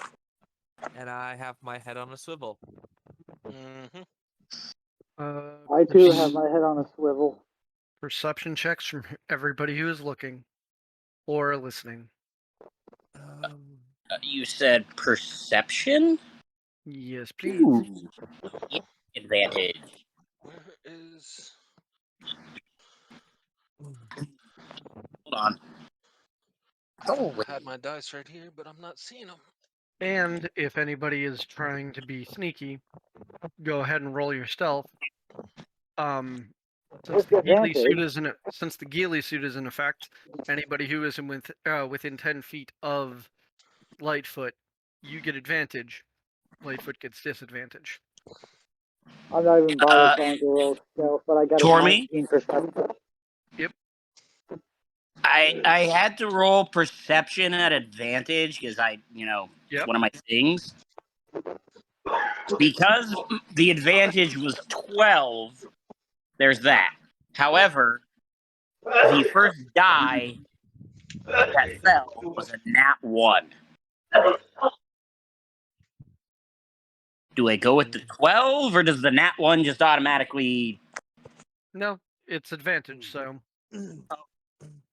Just wanted to double check. you're good. 23.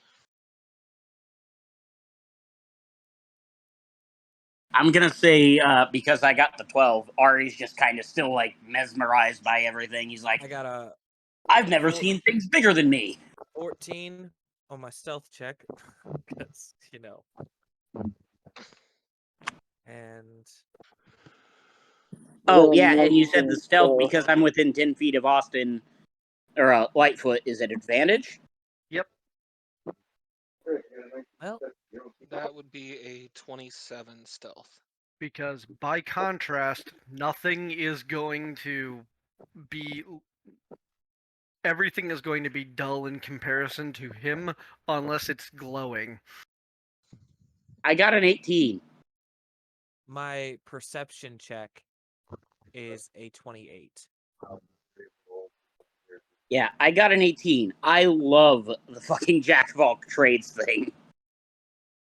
Jack of all trades and getting advantage because you're next to the world's brightest suit. Yes, that too.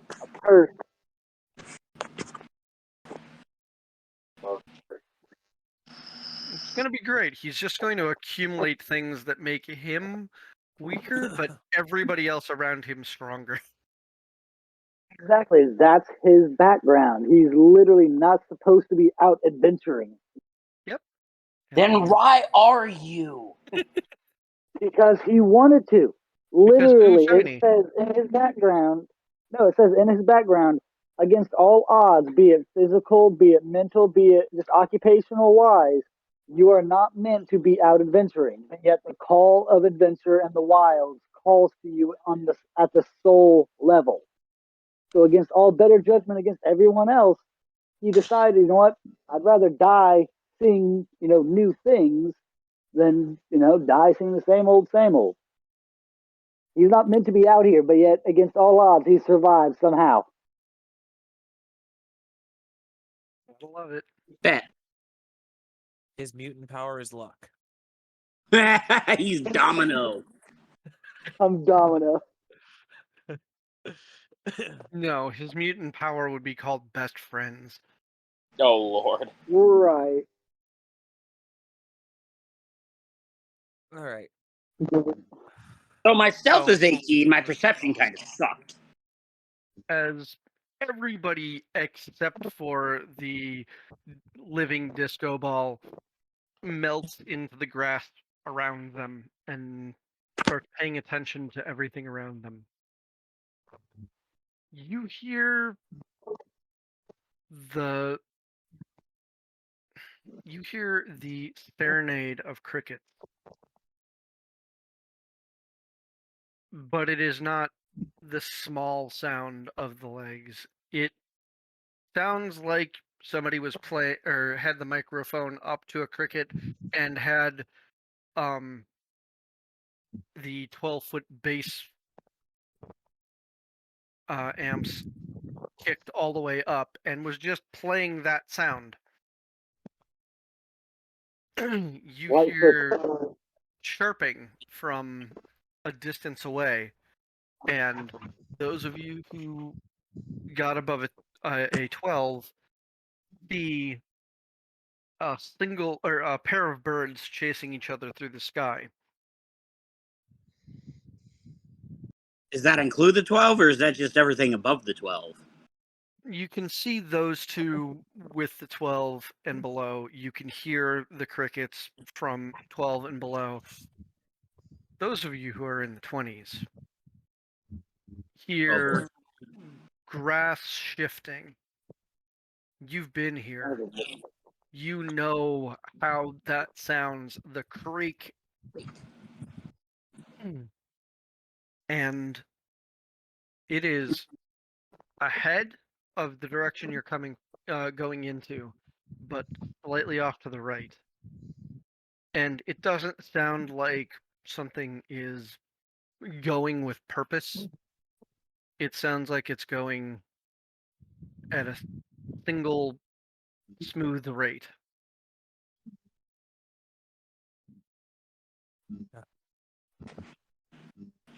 But it is big enough to be displacing the grass.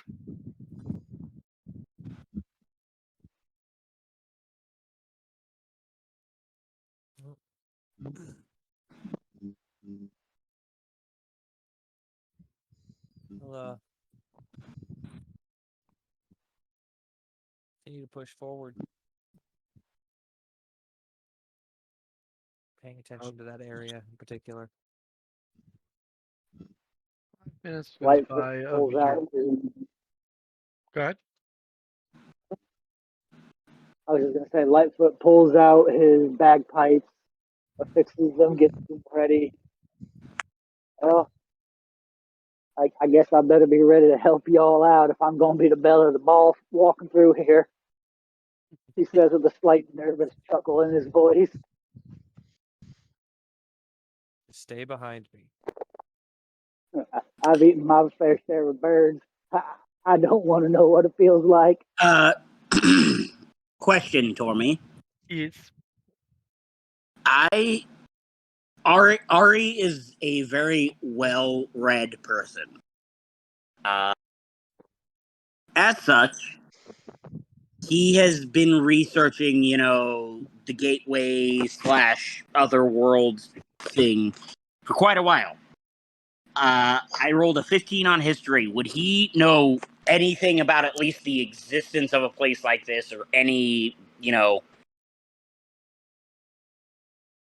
I can't think of the word for it, but just anything about anything that he's currently experiencing? There have been tales of places that were just. It felt as if the person telling the tale was small as a cat by comparison to everything around them. You've heard stories of You've heard stories of apes that towered at 20 feet tall. Jesus. You have Okay, heard. apes the tower at 20 feet tall. Nope. Athos shows up, nukes everything, and leaves. He's like, nah, I don't want that. You have heard of birds whose wingspan was 50 feet, tip to tip. You have heard of earthworms that were as tall as you if they stood end to end. Okay, so I'm dealing with Taruk Makto and a baby sand eater. Got it.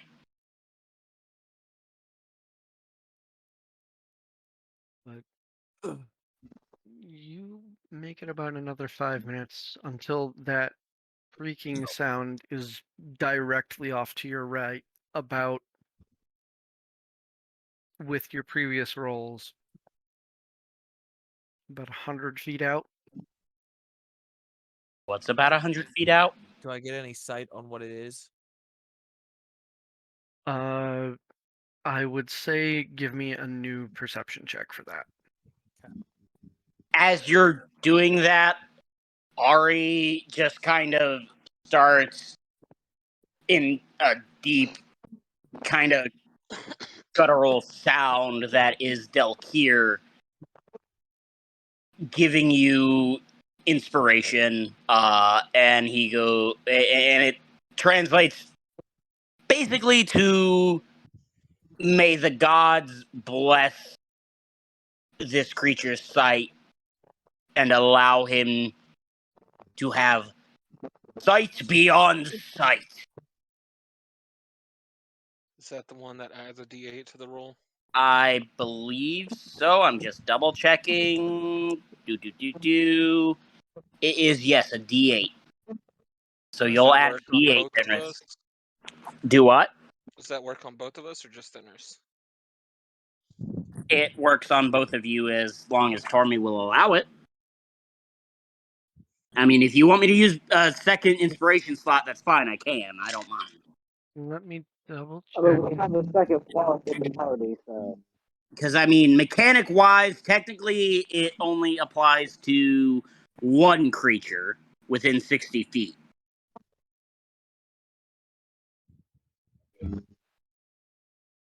So if I need to use the second one, I can. I still have 2 left after that.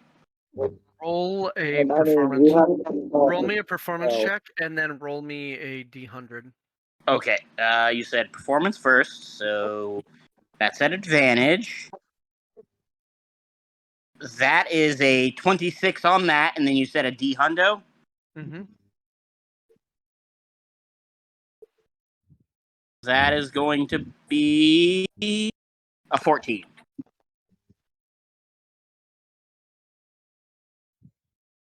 14. Okay.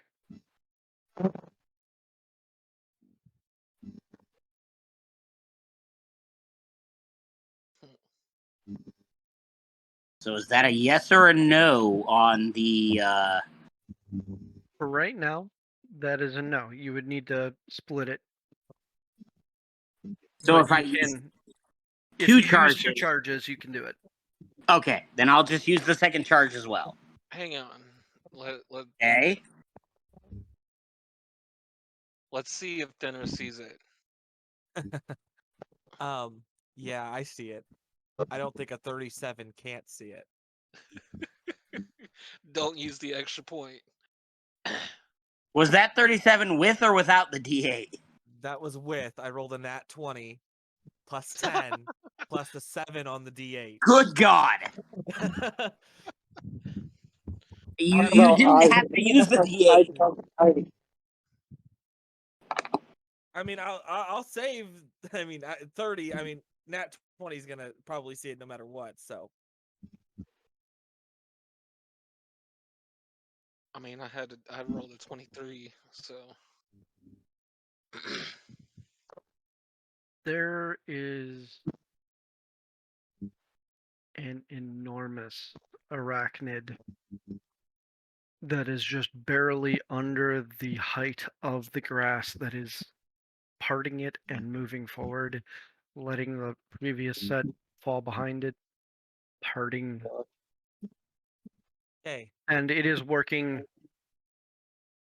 You're going this way, and it is working its way in, but forward. It's not directly aiming for you, but it looks as We'll if cross it is. paths eventually. Yeah. In comparison, how big is this to the Goliath Drider we came across? Tiny. This is, if you took off the humanoid portion, this is the same size as that one's base body. Fair enough. So bigger than Ari? Much bigger than Ari. Great. He'll kind of It's blinking like it is.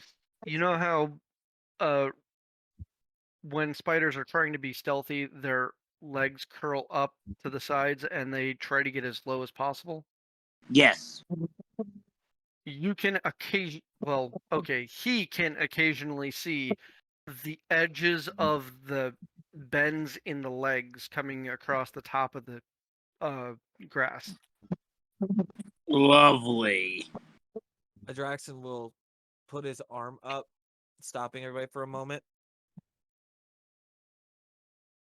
If Ari freezes in place and draws his bow, holding it, like pointing at the ground, so he doesn't like accidentally let go or whatever and shoot, just blindly. But he's like, "What's up?" it's an arachnid, very large, being probably about the same size as that Drider we saw in the where we found Ari at. It's going forward, but it will cross paths with us if we stay on the current course. I suggest we move slightly off to the right and work our way behind it as it would cross our path, our current path. Stay to its backside, avoid it.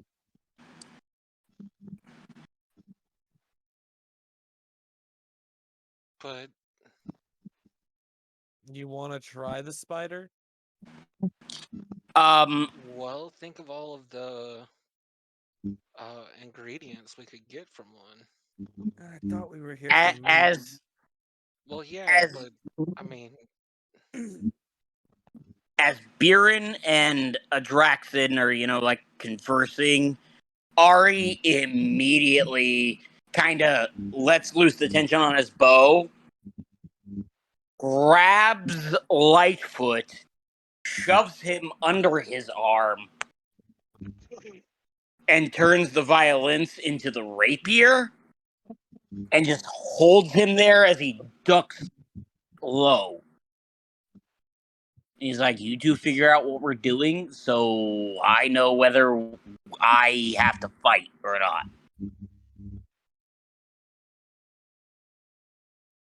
Lightfoot just holds his. yes, we are here for back. meat, but I'm saying it's a possibility to be some trade for later. Or if it has that, if they're anything like those ones in the cave, we may need some specimen jars,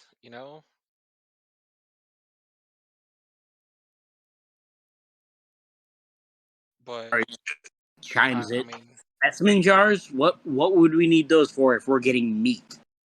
No, he's talking about killing something- the spider. something a little different. Collecting its venom or whatever. I see. I have 3 jars on me. One is don't worry venom, about that. fine, kill it. But I would prefer us not to have to fight unless absolutely necessary. You two are the leaders of this group. Come up with a plan, please. And you all can see Ari, even though he's hunched, his head's still kind of above the grass. Because, Okay. an 8-foot being can only hunch so much, and he's an elephant, so boom. But he's just kind of looking around, rapier in hand, and he's just like, "You're Lightfoot Stabby, under his stab. arm.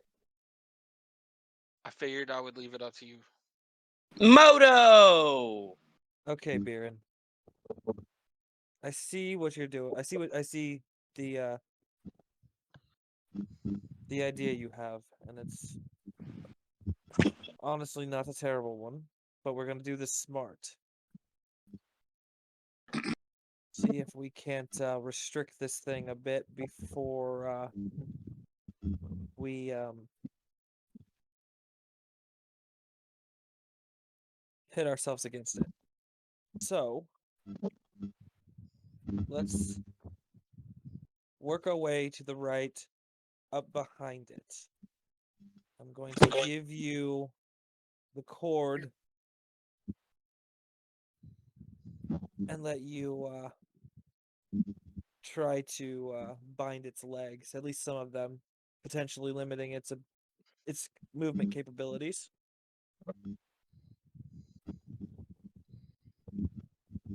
And then see what we go through from there.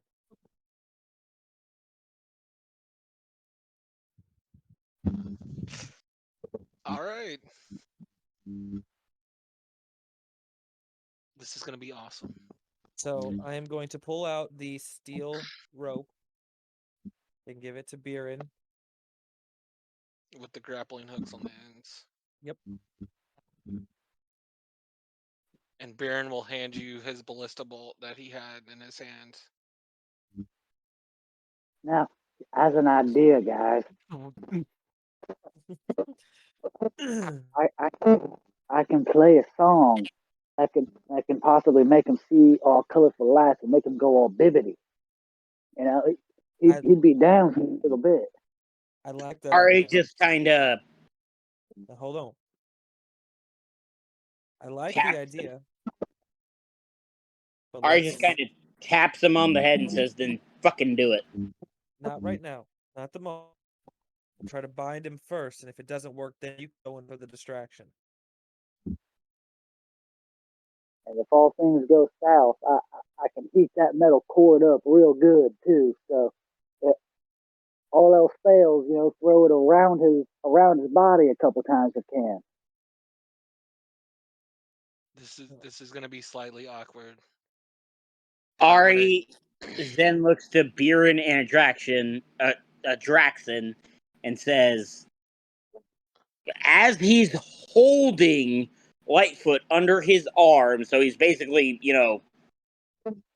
holding him, carrying him, and whatnot, says, "Do you need me to let him go then?" Yeah.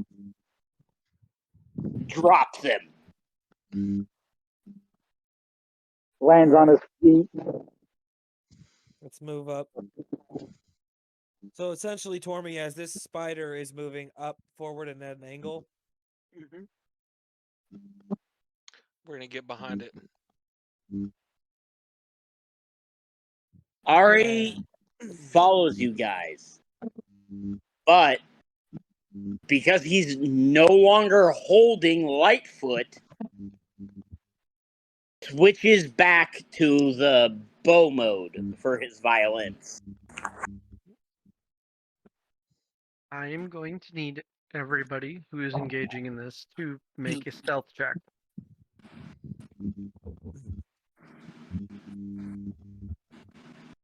And because I'm near the satyr, I get advantage. Yay! I gotta roll this at disadvantage. Oh, are you fucking joking me? hold on. 25. Yeah, I have +0, so I got a 7. I got a 22. My 20 of the night. I'm fucking pissed. I got a Something 16. really cool. You got a what, Austin? I got a 16 with disadvantage. First roll was a nat 20. Second roll was a 10 with a +6 on stealth. Oof. Yeah, I got a 7. How? The I was with advantage. I have a +0. Eat me. the irony is that the bard that doesn't happen to be an assault on all of the senses is the one that draws some attention towards your group. I like how you said that. I like how you called him an assault on all the senses because, yes, because of his new coat, not because of his music. He also does smell like a barnyard because, like, I'm sorry. I'm an elephant. What can I say? no, that's what I'm saying. I smell like Spider is goat. The spider is about to address the elephant in the room. Mm. You've made the same joke enough times. You can't be angry at it at this point. Never made the elephant in the room joke. Yes, yes, we have. Yes, you have. Ow. What? You made it twice the first night and once, not last time, but the time before. Yeah. Okay, I don't remember any of those, so I'm gonna give it to you. Sure, why not? Okay, so what happened? Because my net fucking shot again. We haven't started yet. Have not started yet. As you dropped back and let the spider start crossing in front of you, there was a moment when it stopped moving. That is the moment we're in. It is dead ahead of you by about 30 feet from the closest person to the front. Which would currently be Draxon and Biren because we were neck and neck. And then it is slowly starting to turn backwards as Fired. you take a real quick glance over your shoulder and you see grass and about this much of an elephant head.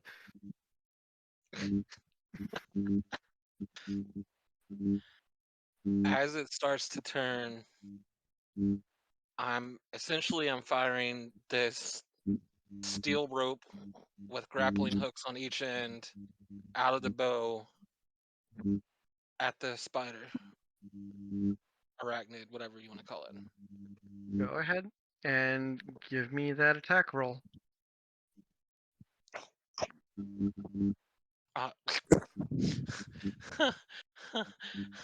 A nat 20 did. Nice. I'm not going to I give was it about to attack. say. I'm not going to give it the acrobatics check to get out because you nat 20'd.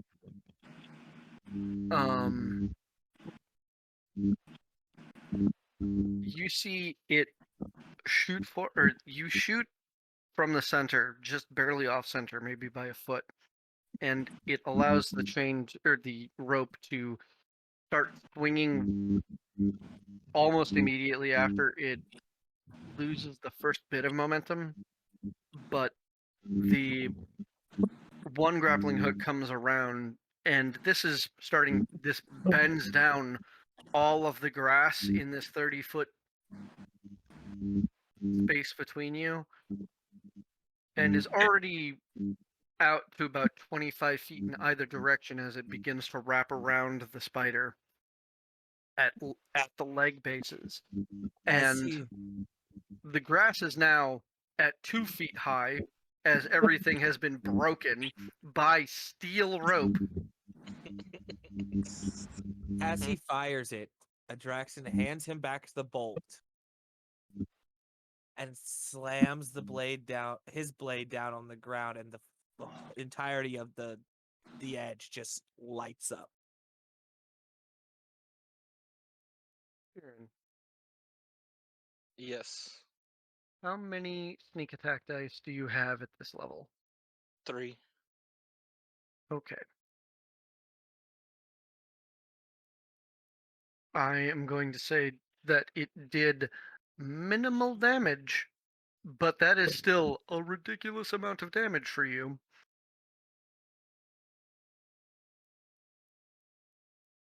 Because that is 5 plus 3 plus, I believe, another 2.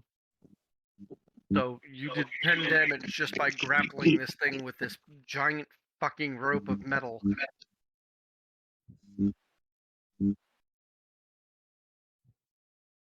Got my headphones in. Everybody, please roll initiative. Yay. I will give me a quick moment. Are you kidding me? Is initiative technically an ability check? Yes.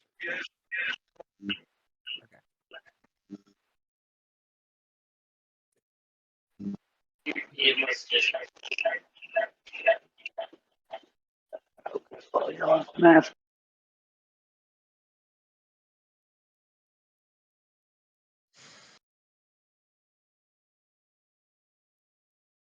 Okay. All right, so you said initiative, right? Yeah. Oh Lord.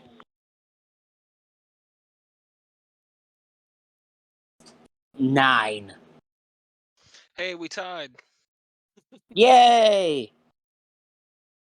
You win because my dex modifier is -1.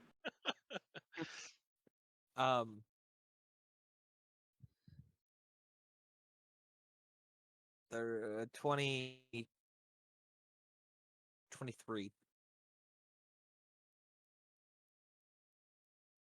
Lightfoot.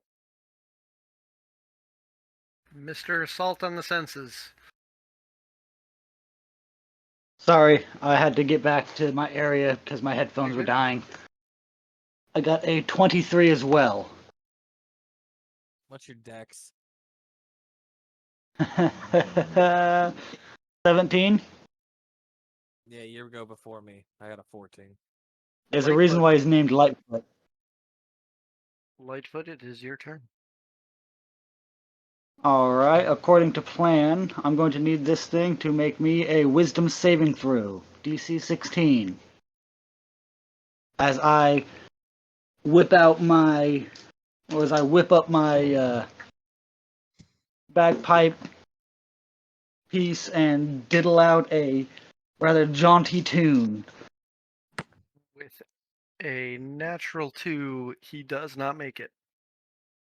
Alright, with this jaunty tune, he sees all kinds of bright, shiny colors that both entice him as prey, but yet at the same time kind of make him slightly cautious, as it also reminds him of both predator and prey. So he's just kind of stunned there in the moment, kind of wondering, what do I do exactly?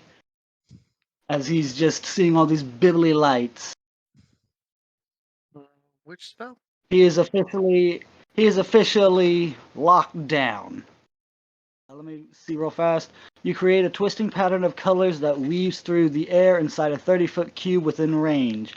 The pattern appears for a moment and vanishes. Each creature in the area who sees the pattern must make a wisdom saving throw. On a failed save, the creature becomes charmed for the duration. He is incapacitated and has a speed of 0.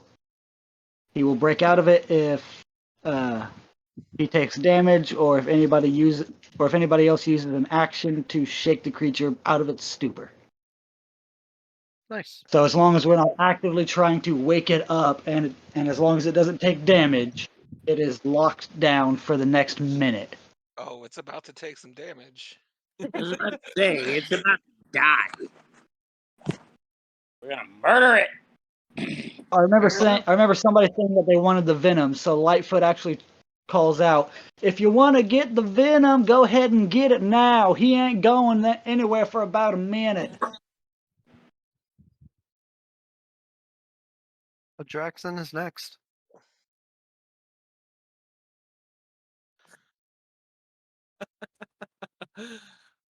Oh boy. Uh-huh. The venom can be collected after it's dead. I wish you would have told me that before I wasted a 3rd level spell slot, bastard.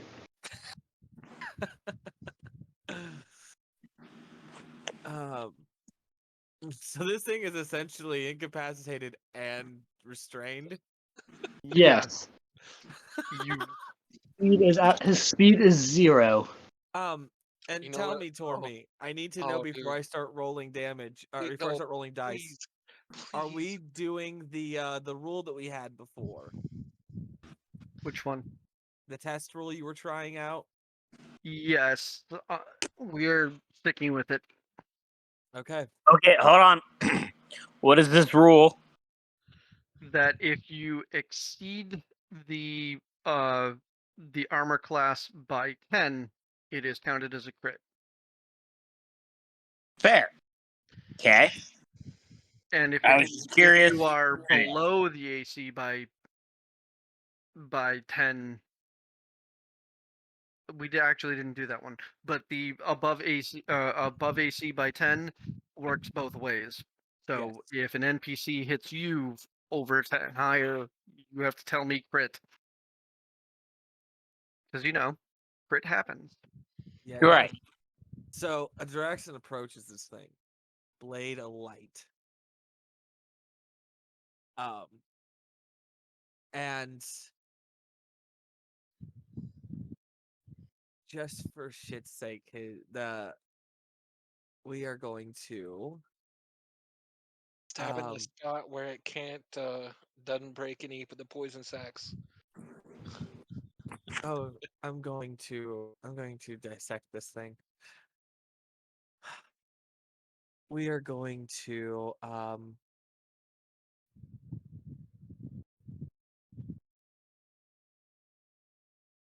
okay, we are going to swing at it once with or twice with Wave's Edge. Okay. Yeah. Okay, so well, that's fine. Oh, and this is at advantage.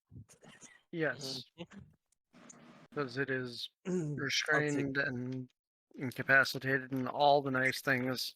the 17 over the 6. So that's a The 28. entire time You Ari crit. has his bow drawn. I crit. Yep. That's fantastic.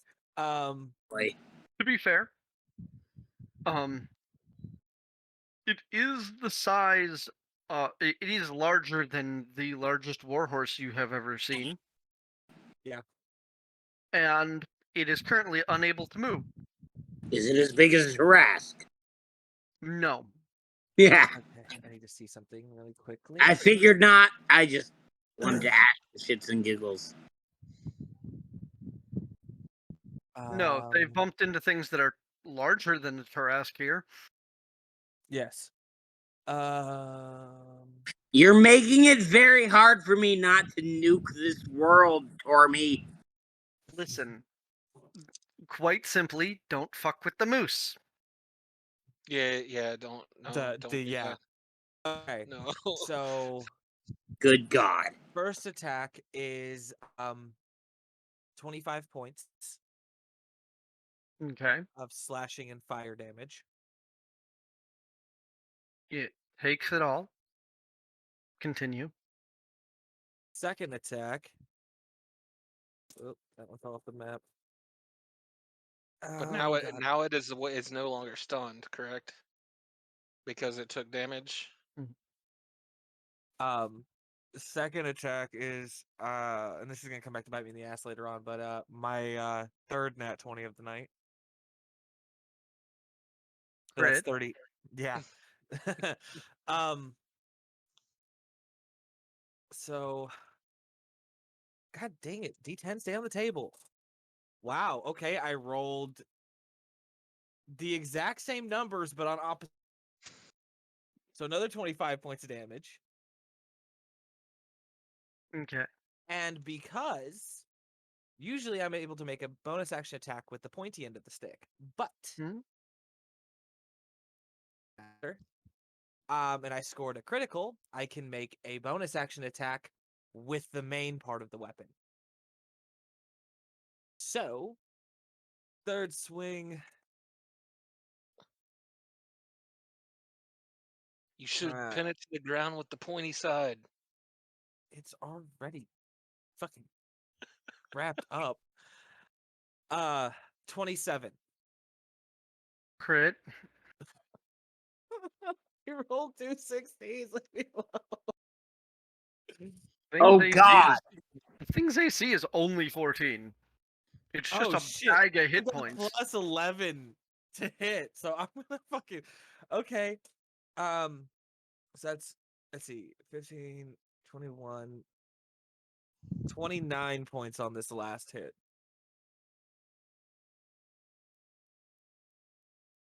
As your blade sweeps through it 3 times,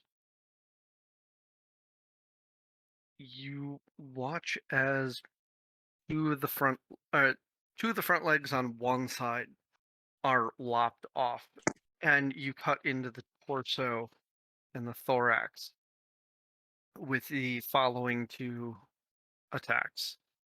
It screeches, but it is still trying to balance on the 6 legs that are tightened against its body.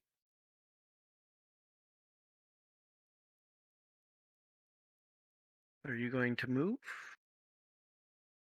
Um, You should probably step to the side a little bit. oh yeah, definitely. I will move to the side of this thing. But I'm not leaving its range.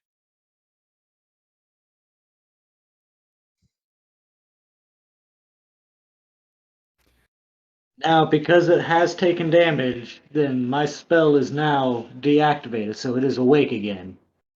Yes.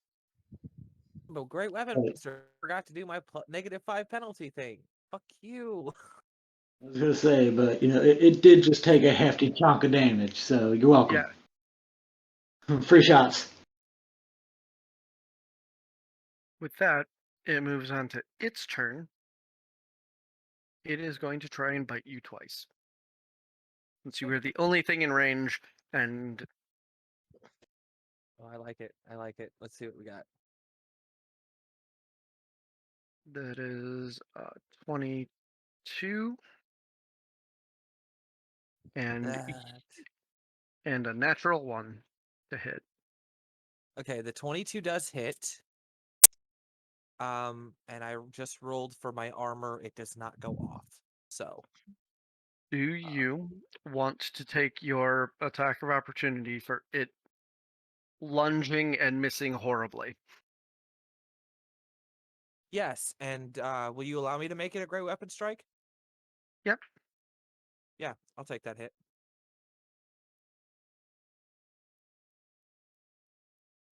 So that is fuck math. You take 10 points of piercing, and I need you to make a Constitution saving throw. And does a you said its armor class is a 14, so a 16 will hit it. Yes. Okay. And it will take um 10, 20 additional 25 points from my and you said a con save. Actually Yep. very fucking good at those.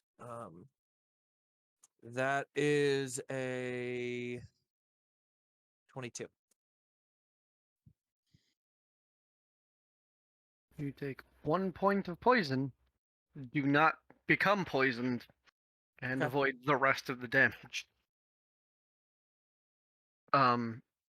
As it bites you and then lunges to bite you again, you bring your wave's edge across and cut between where the head and the body connect.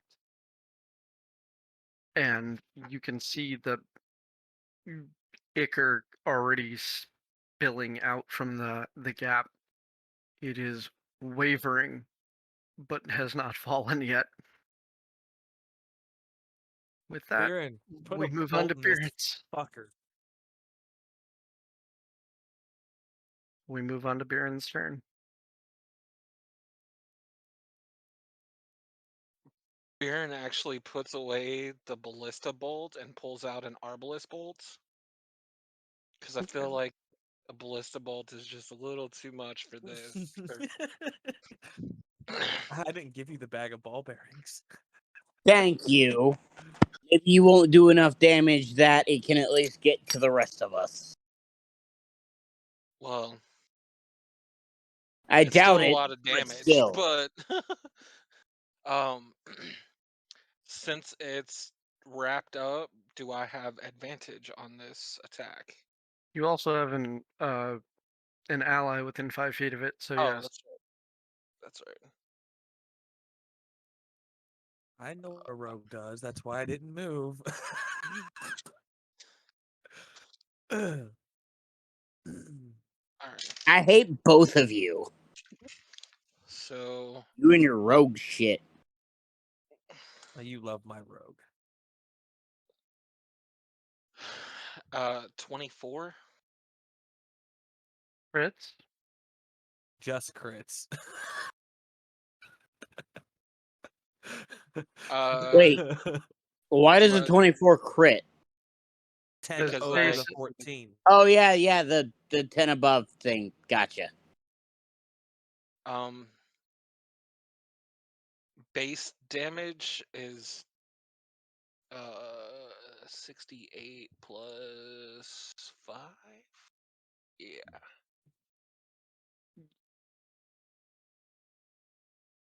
So we're gonna fork the 73 rest. base damage. 73. Joy. With you peek up out of the grass, you pull your bow back and let loose, and the last thing that you see of movement from this is the mandibles being pulled through its spinnerets.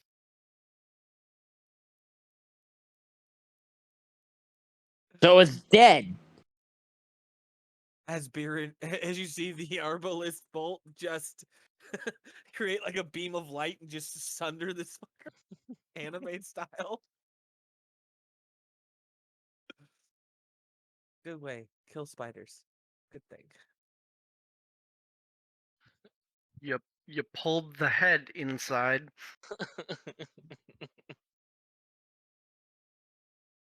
Well, since this thing's A dead, chance to shoot it. Erg.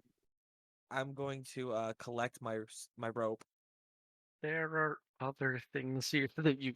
This is the first big thing, which is a tiny thing here. Yes.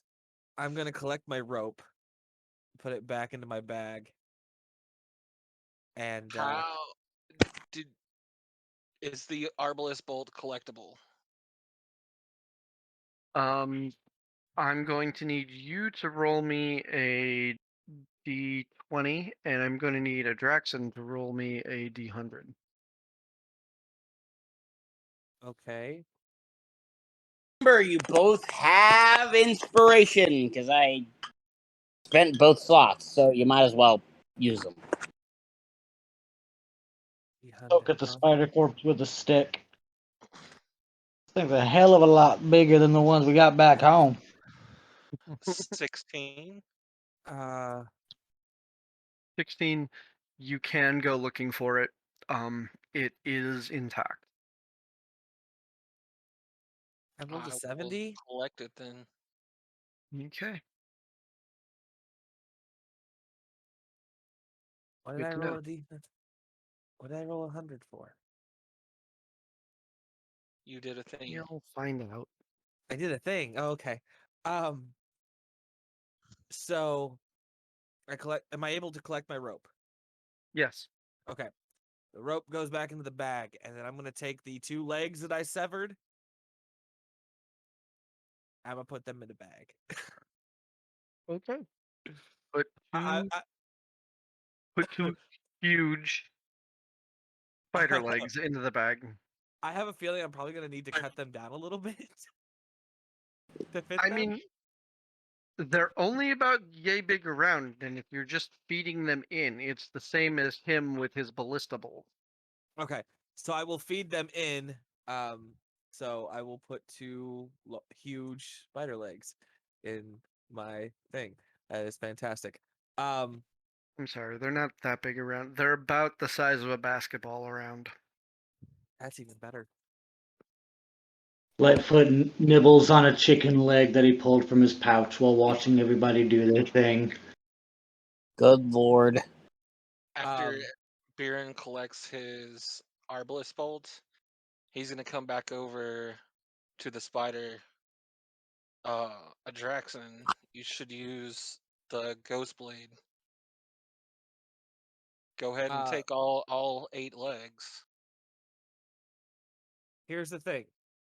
I was going to use the Ghost Blade in that fight. However, it doesn't work on natural armor. Oh, you're right. I Alright. will take all 8 legs because my blade's sharp and it don't matter. So I will end up getting all 8 legs if all 8 of them remain intact enough to collect. They are intact enough to collect. The head and the thorax are not. Okay. So no venom sacs. No. However, after I collect the eggs, I want to split open its backside and see if there's any webbing that we can collect. You find. I'm not even gonna make you roll for that. You find that back by its spinnerets, there is just an absolute mess back here.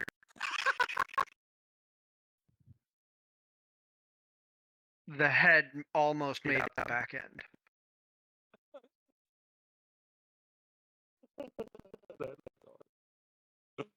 Biren, Just think what would happen if I fired the ballista bolt. the whole purpose of this was to hit this to get the venom and Yeah. other stuff. Yeah. Maybe next time you move to the side and aim for the middle. See, this is why I told y'all to get the venom while we could. That's why I locked the bastard down.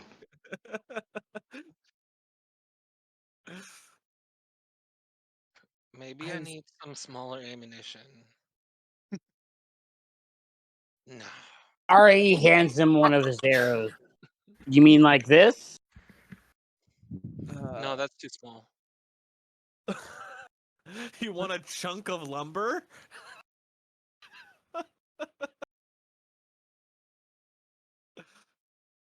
Just pull you out a log that goes in a fireplace?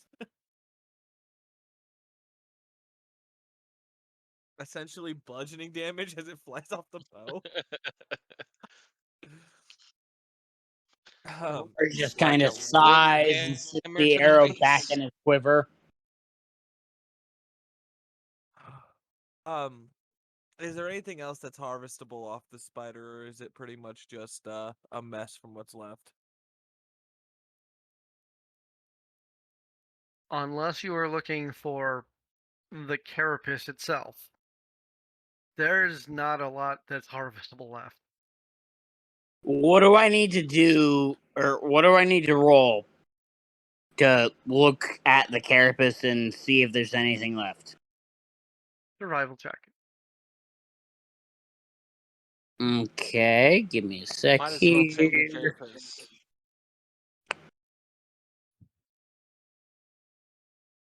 I got a dirty 20. The bottom and the back are completely useless, but the top of the middle section you could break away and pull up with a little bit of time and a little bit of care. I'm gonna reiterate that to Biren and Adraxan, and then I'm gonna go. Do you want me to?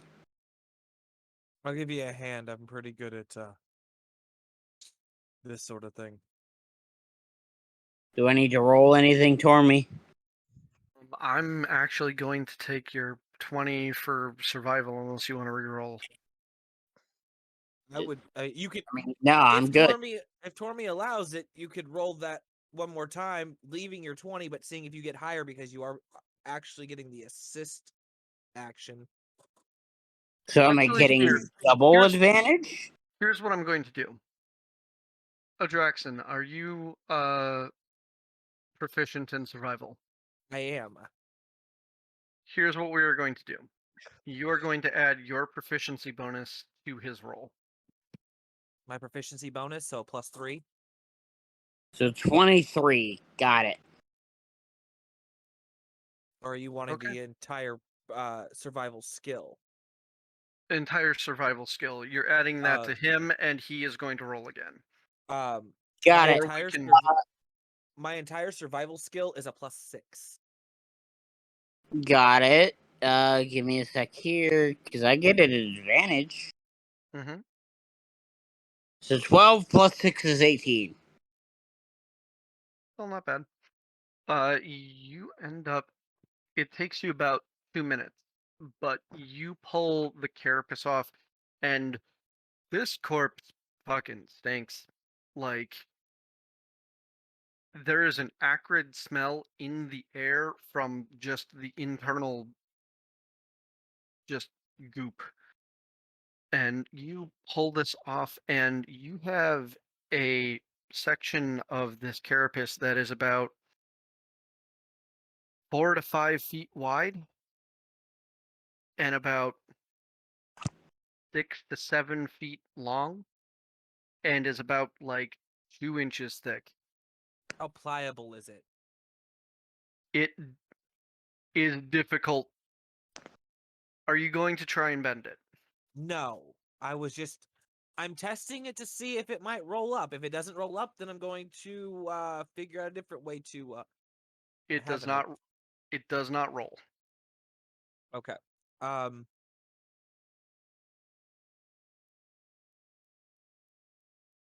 Should I cut it up in strips and put it in the bag? Ari is way ahead of you. He turns his violence into rapier mode. And he looks at you and says, "Let's start hacking." I'm just gonna, Wave's edge just like butter. A heated edge that's that sharp? I doubt that carapace is lasting too long.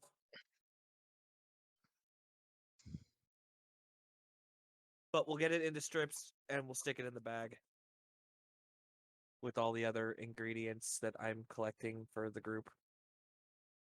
Ari helps, obviously. Okay. So huge takes you- spider. Takes you about another minute to break it into strips that are about 1 foot wide Okay. Huge. between the efforts of both of you. Yes. And I was typing. Can you repeat that one more time for me, Tormy? How many strips do we get? 5 strips of 1 by 8 foot. 1 by 8 foot strips. I get 5 of them. Okay. And then he is going to look to the group with that acrid time to move. That acrid smell is going to draw shit in. Let's make sure we are not here when they come. Yep. So we will. Almost as if on cue from that, you hear the sounds of wings coming closer.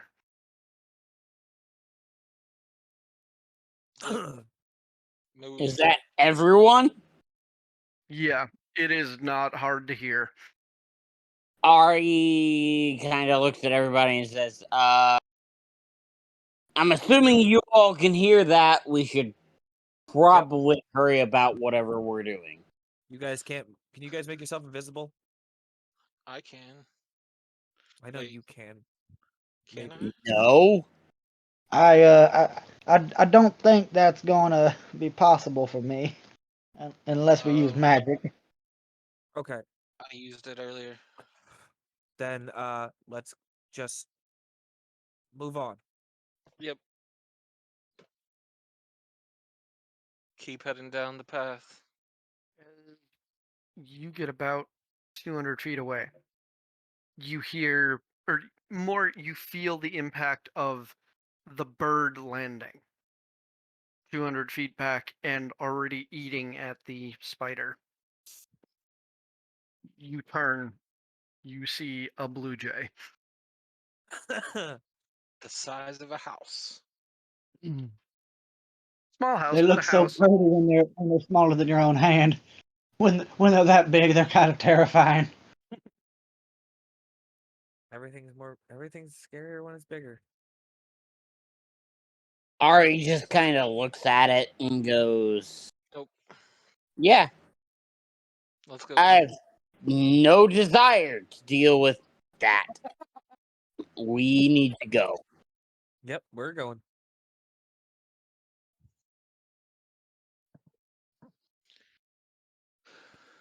And you move forward. I would like a stealth check from each of you and a perception check from each of you. Are we still at advantage because we're next to Disco Ball Boy? Yep. Okay, so mine's just a straight roll then. Because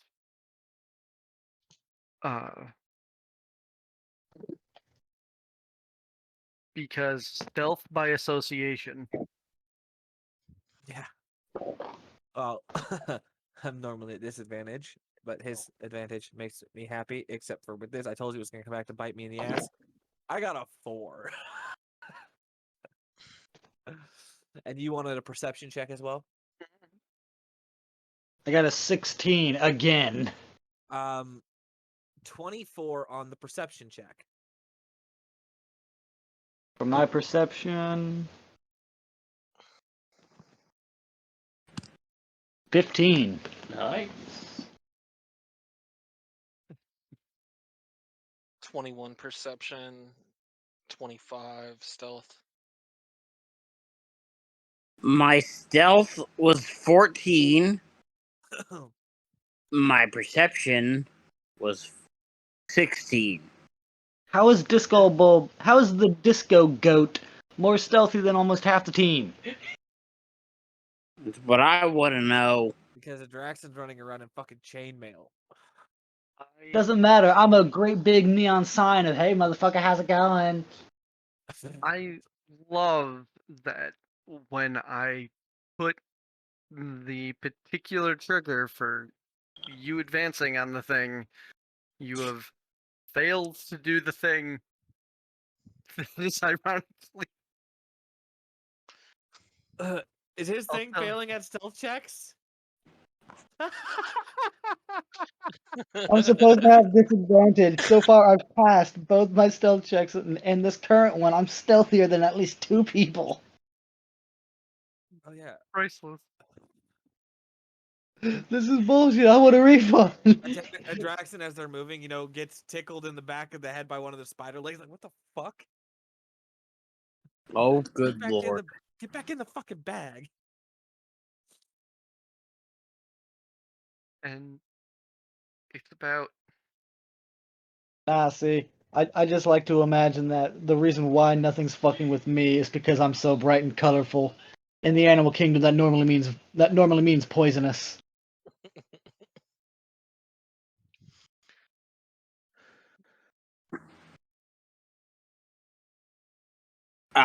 it's about It's you what travel for about another half an hour.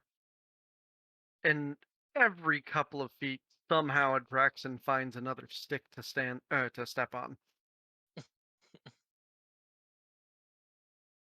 Simply because you rolled a 4. Stepping on the sticks. Damn it. Fuck. And every couple steps when you hear that snap sound from the sticks, you hear a fuck right after it. Even though Adraxan is following in Baron's footsteps, he still finds the stick that wasn't there. That you had just moved slightly off to the side of your step. Yeah. Lightfoot is hiding in a patch of flowers, blending in perfectly. All right. Do I hear any like grunting or like boar is rooting around in the brush?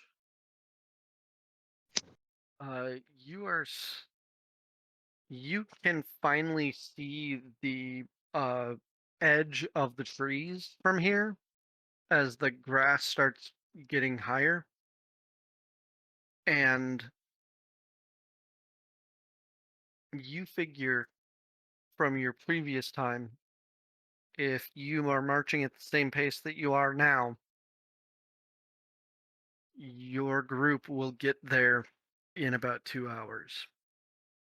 You remember that you found the boars in the trees.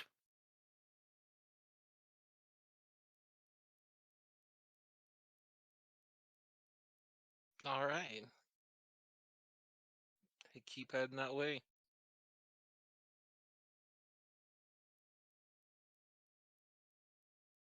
Bree just kind of looks to the group, Baron included.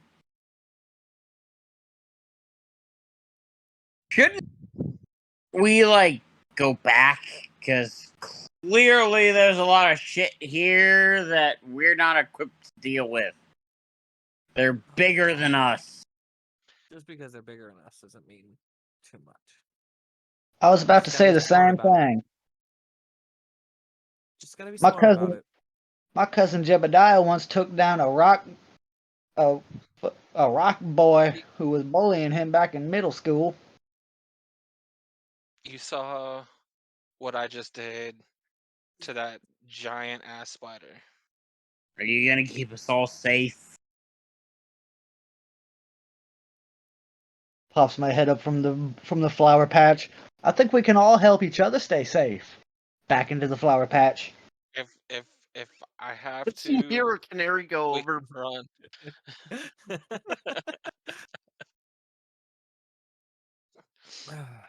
If we have to, we'll run. And you know that I can get us all there if we have to run. Right.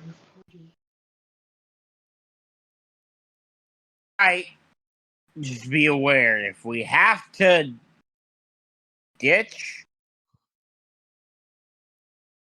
I'm jumping on you. And you're And getting us they're the hell going out in of your here. on your tusks, and we'll get out of here. Good. What what the hell is going on?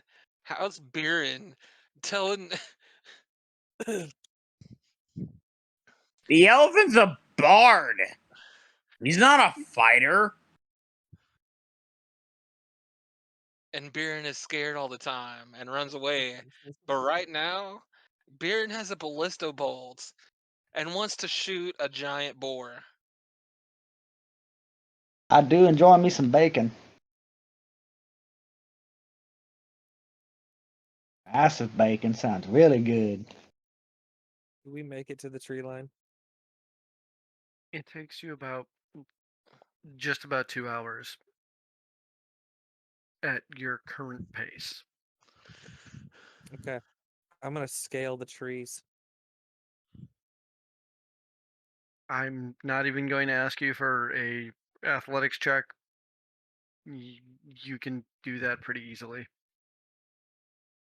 And Uh, I'm gonna get up about 50 or 60 feet and go the area. See if I can spot our quarry. As well as signs of a big giant ape that was relevant the last time. I don't want to give him all our food this time. I'm just being cautious. Go ahead and give me that perception check. 23.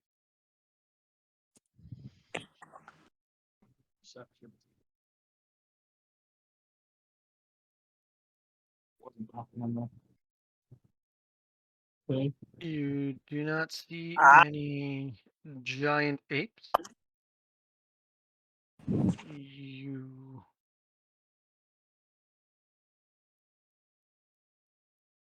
do, much like the last time you were here, you see far off into the woods, there is a smattering of very large webs. You see that the grass has died away once you got into the tree line, and that some low brush. When I say low brush, in a normal forest, this would be up to maybe your waist. Here, this is about 12 feet tall.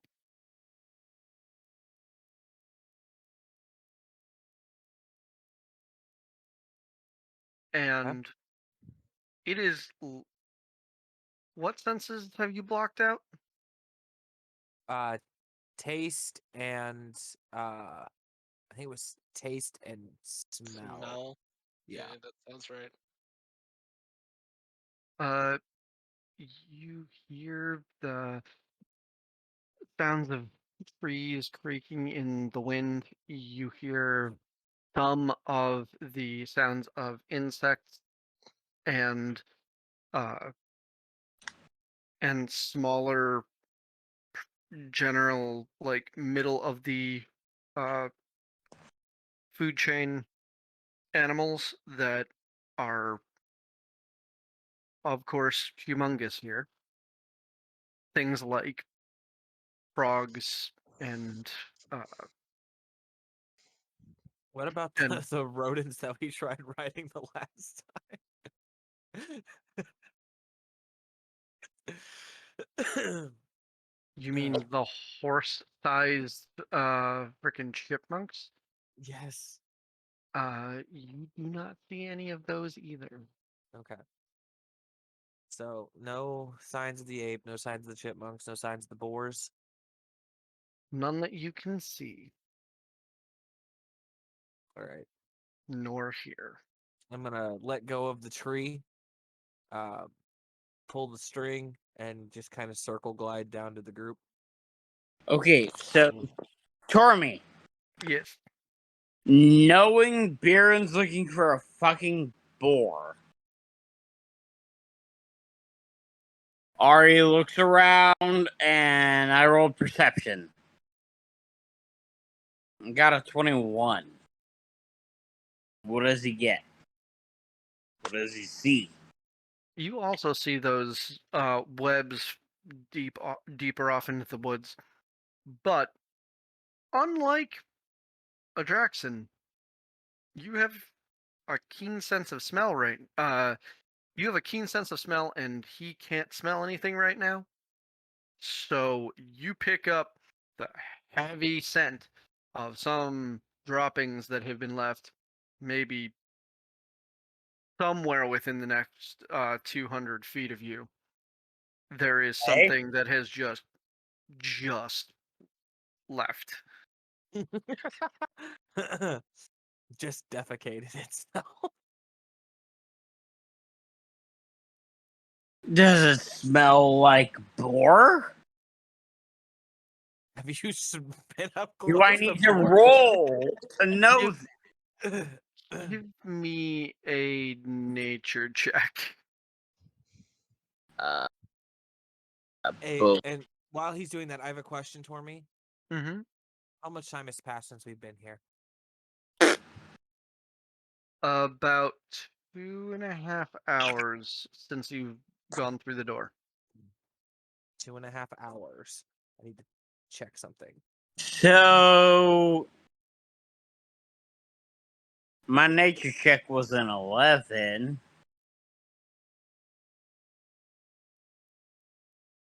Poop is poop. How long I popped my sense vial when we got to the quarry. You have about half an hour left on it because you said 5 hours.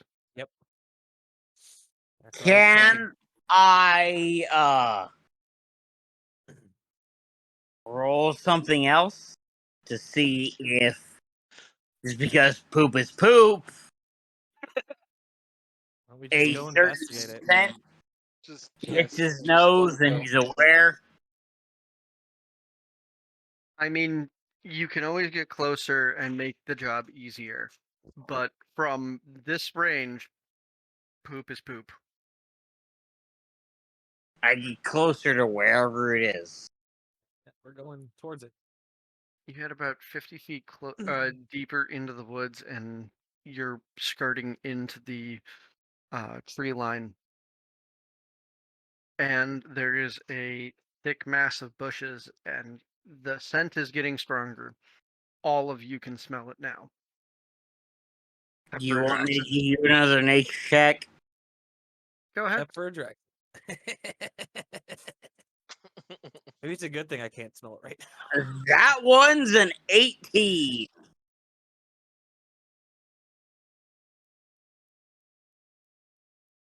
It is certainly an omnivore that has dropped here, or dropped its leavings here.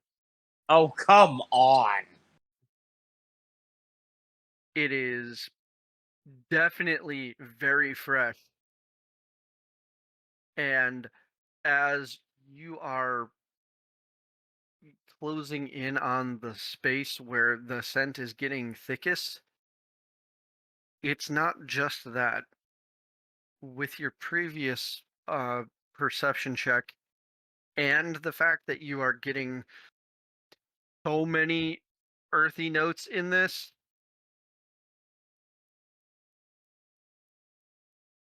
Wait, you also were hear they something perception checks or nature checks?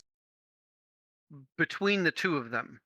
You're getting Well, I only say that because you said nature check, so that's what I rolled. But if we're going perception, I got advantage. But you already rolled perception earlier. You got a 21. I'm letting I it see what you're ride on the saying. scene. Never mind, ignore me. You're good. I get what you're saying. So you are getting closer. You get about, you feel that the odor is strong enough that this has to be from like 30 feet away, must be on the other side of this brush. And that's when you hear the slight whining, squealing. And you stand at your full Okay. height to look over or to look through a small hole in the bushes, and you see a small family of boars that are not as big and intimidating as you would have expected considering the spider before. They're barely bigger than you. Oh shit. There's like Will 4 of them. I know exactly what these fuckers are.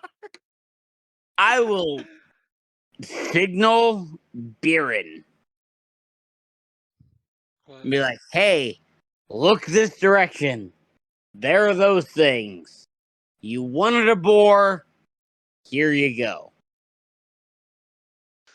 I wanted a giant boar. Those are just regular sized boars. No, they're bigger than us. They're they're giant, but they're. I'm Is joking. this what? Is this the remnants of the family of the one that we took out? No, if you No? remember, that was only 3 piglets. Oh, okay.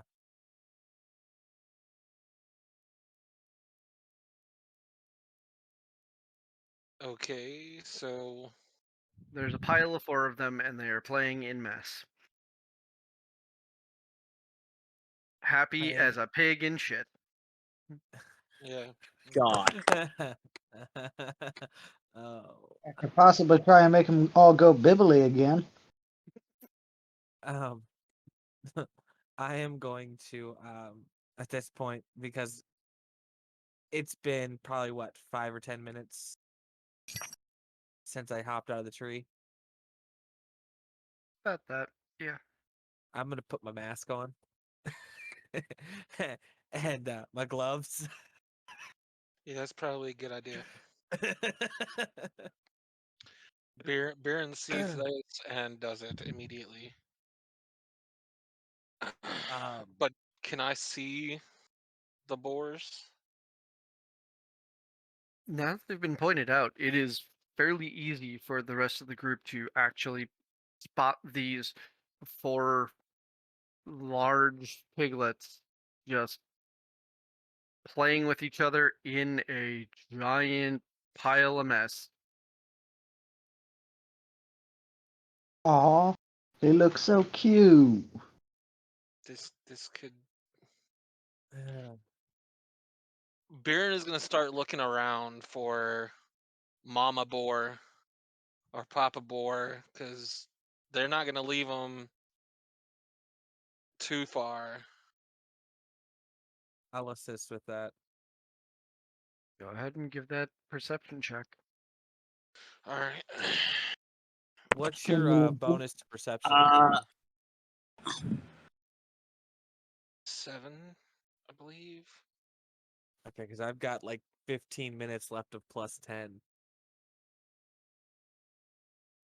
remember, Beard, you also have my bardic inspirations for an extra Oh, D8. There's that. How about just a nat 20 for perception? 30. Yeah. Well, You aren't wrong. You don't see the parent so much as you hear them nearby. Now that you're so starkly and attuned to the situation. Maybe another 100 feet or so. There is sound of something rooting at the ground. Something very large.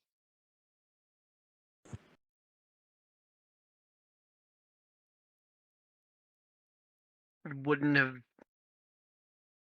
wouldn't overburden from all of the other sense sounds and sights that are around here, considering the livelihood of the jungle. Well, not jungle, the forest. And with the whining and squealing of the piglets nearby, it's unsurprising that they kind of overburden the sounds here. You wouldn't have detected them or the parents and figured out that it was them if you didn't know the situation and didn't have a ridiculous ability to pay attention Gotcha. and roll a 30. That 8 on the inspiration, that really helped. So I would like to start moving in that direction. Very, very quietly. We hunting wabbits. straight or around? Around. Okay. I would like a stealth check from everybody following up. Yeah. 28. Give me a sec.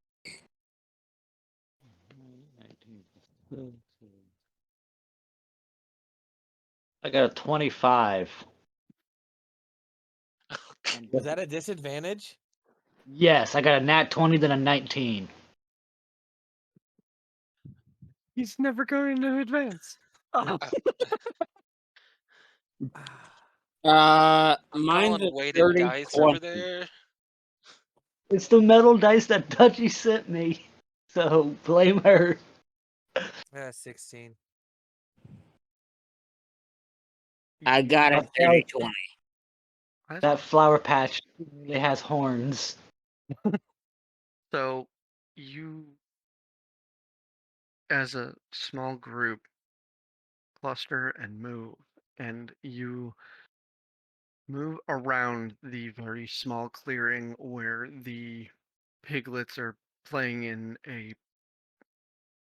smattering that is about as big as the pile of them. And you make it between them and your perception of where the parents are. And you see a boar that is the size of an actual elephant, rooting at the ground, pulling up truffles. And as it is so close to 1 o'clock in the morning, I think this might be the good place just before you get into what is very likely going to be combat. A very large combat. That's a good idea, considering I went ahead and rolled initiative and I got a 1. So, yeah. We'll deal with initiative next week. All right, guys, that was all. Thank you.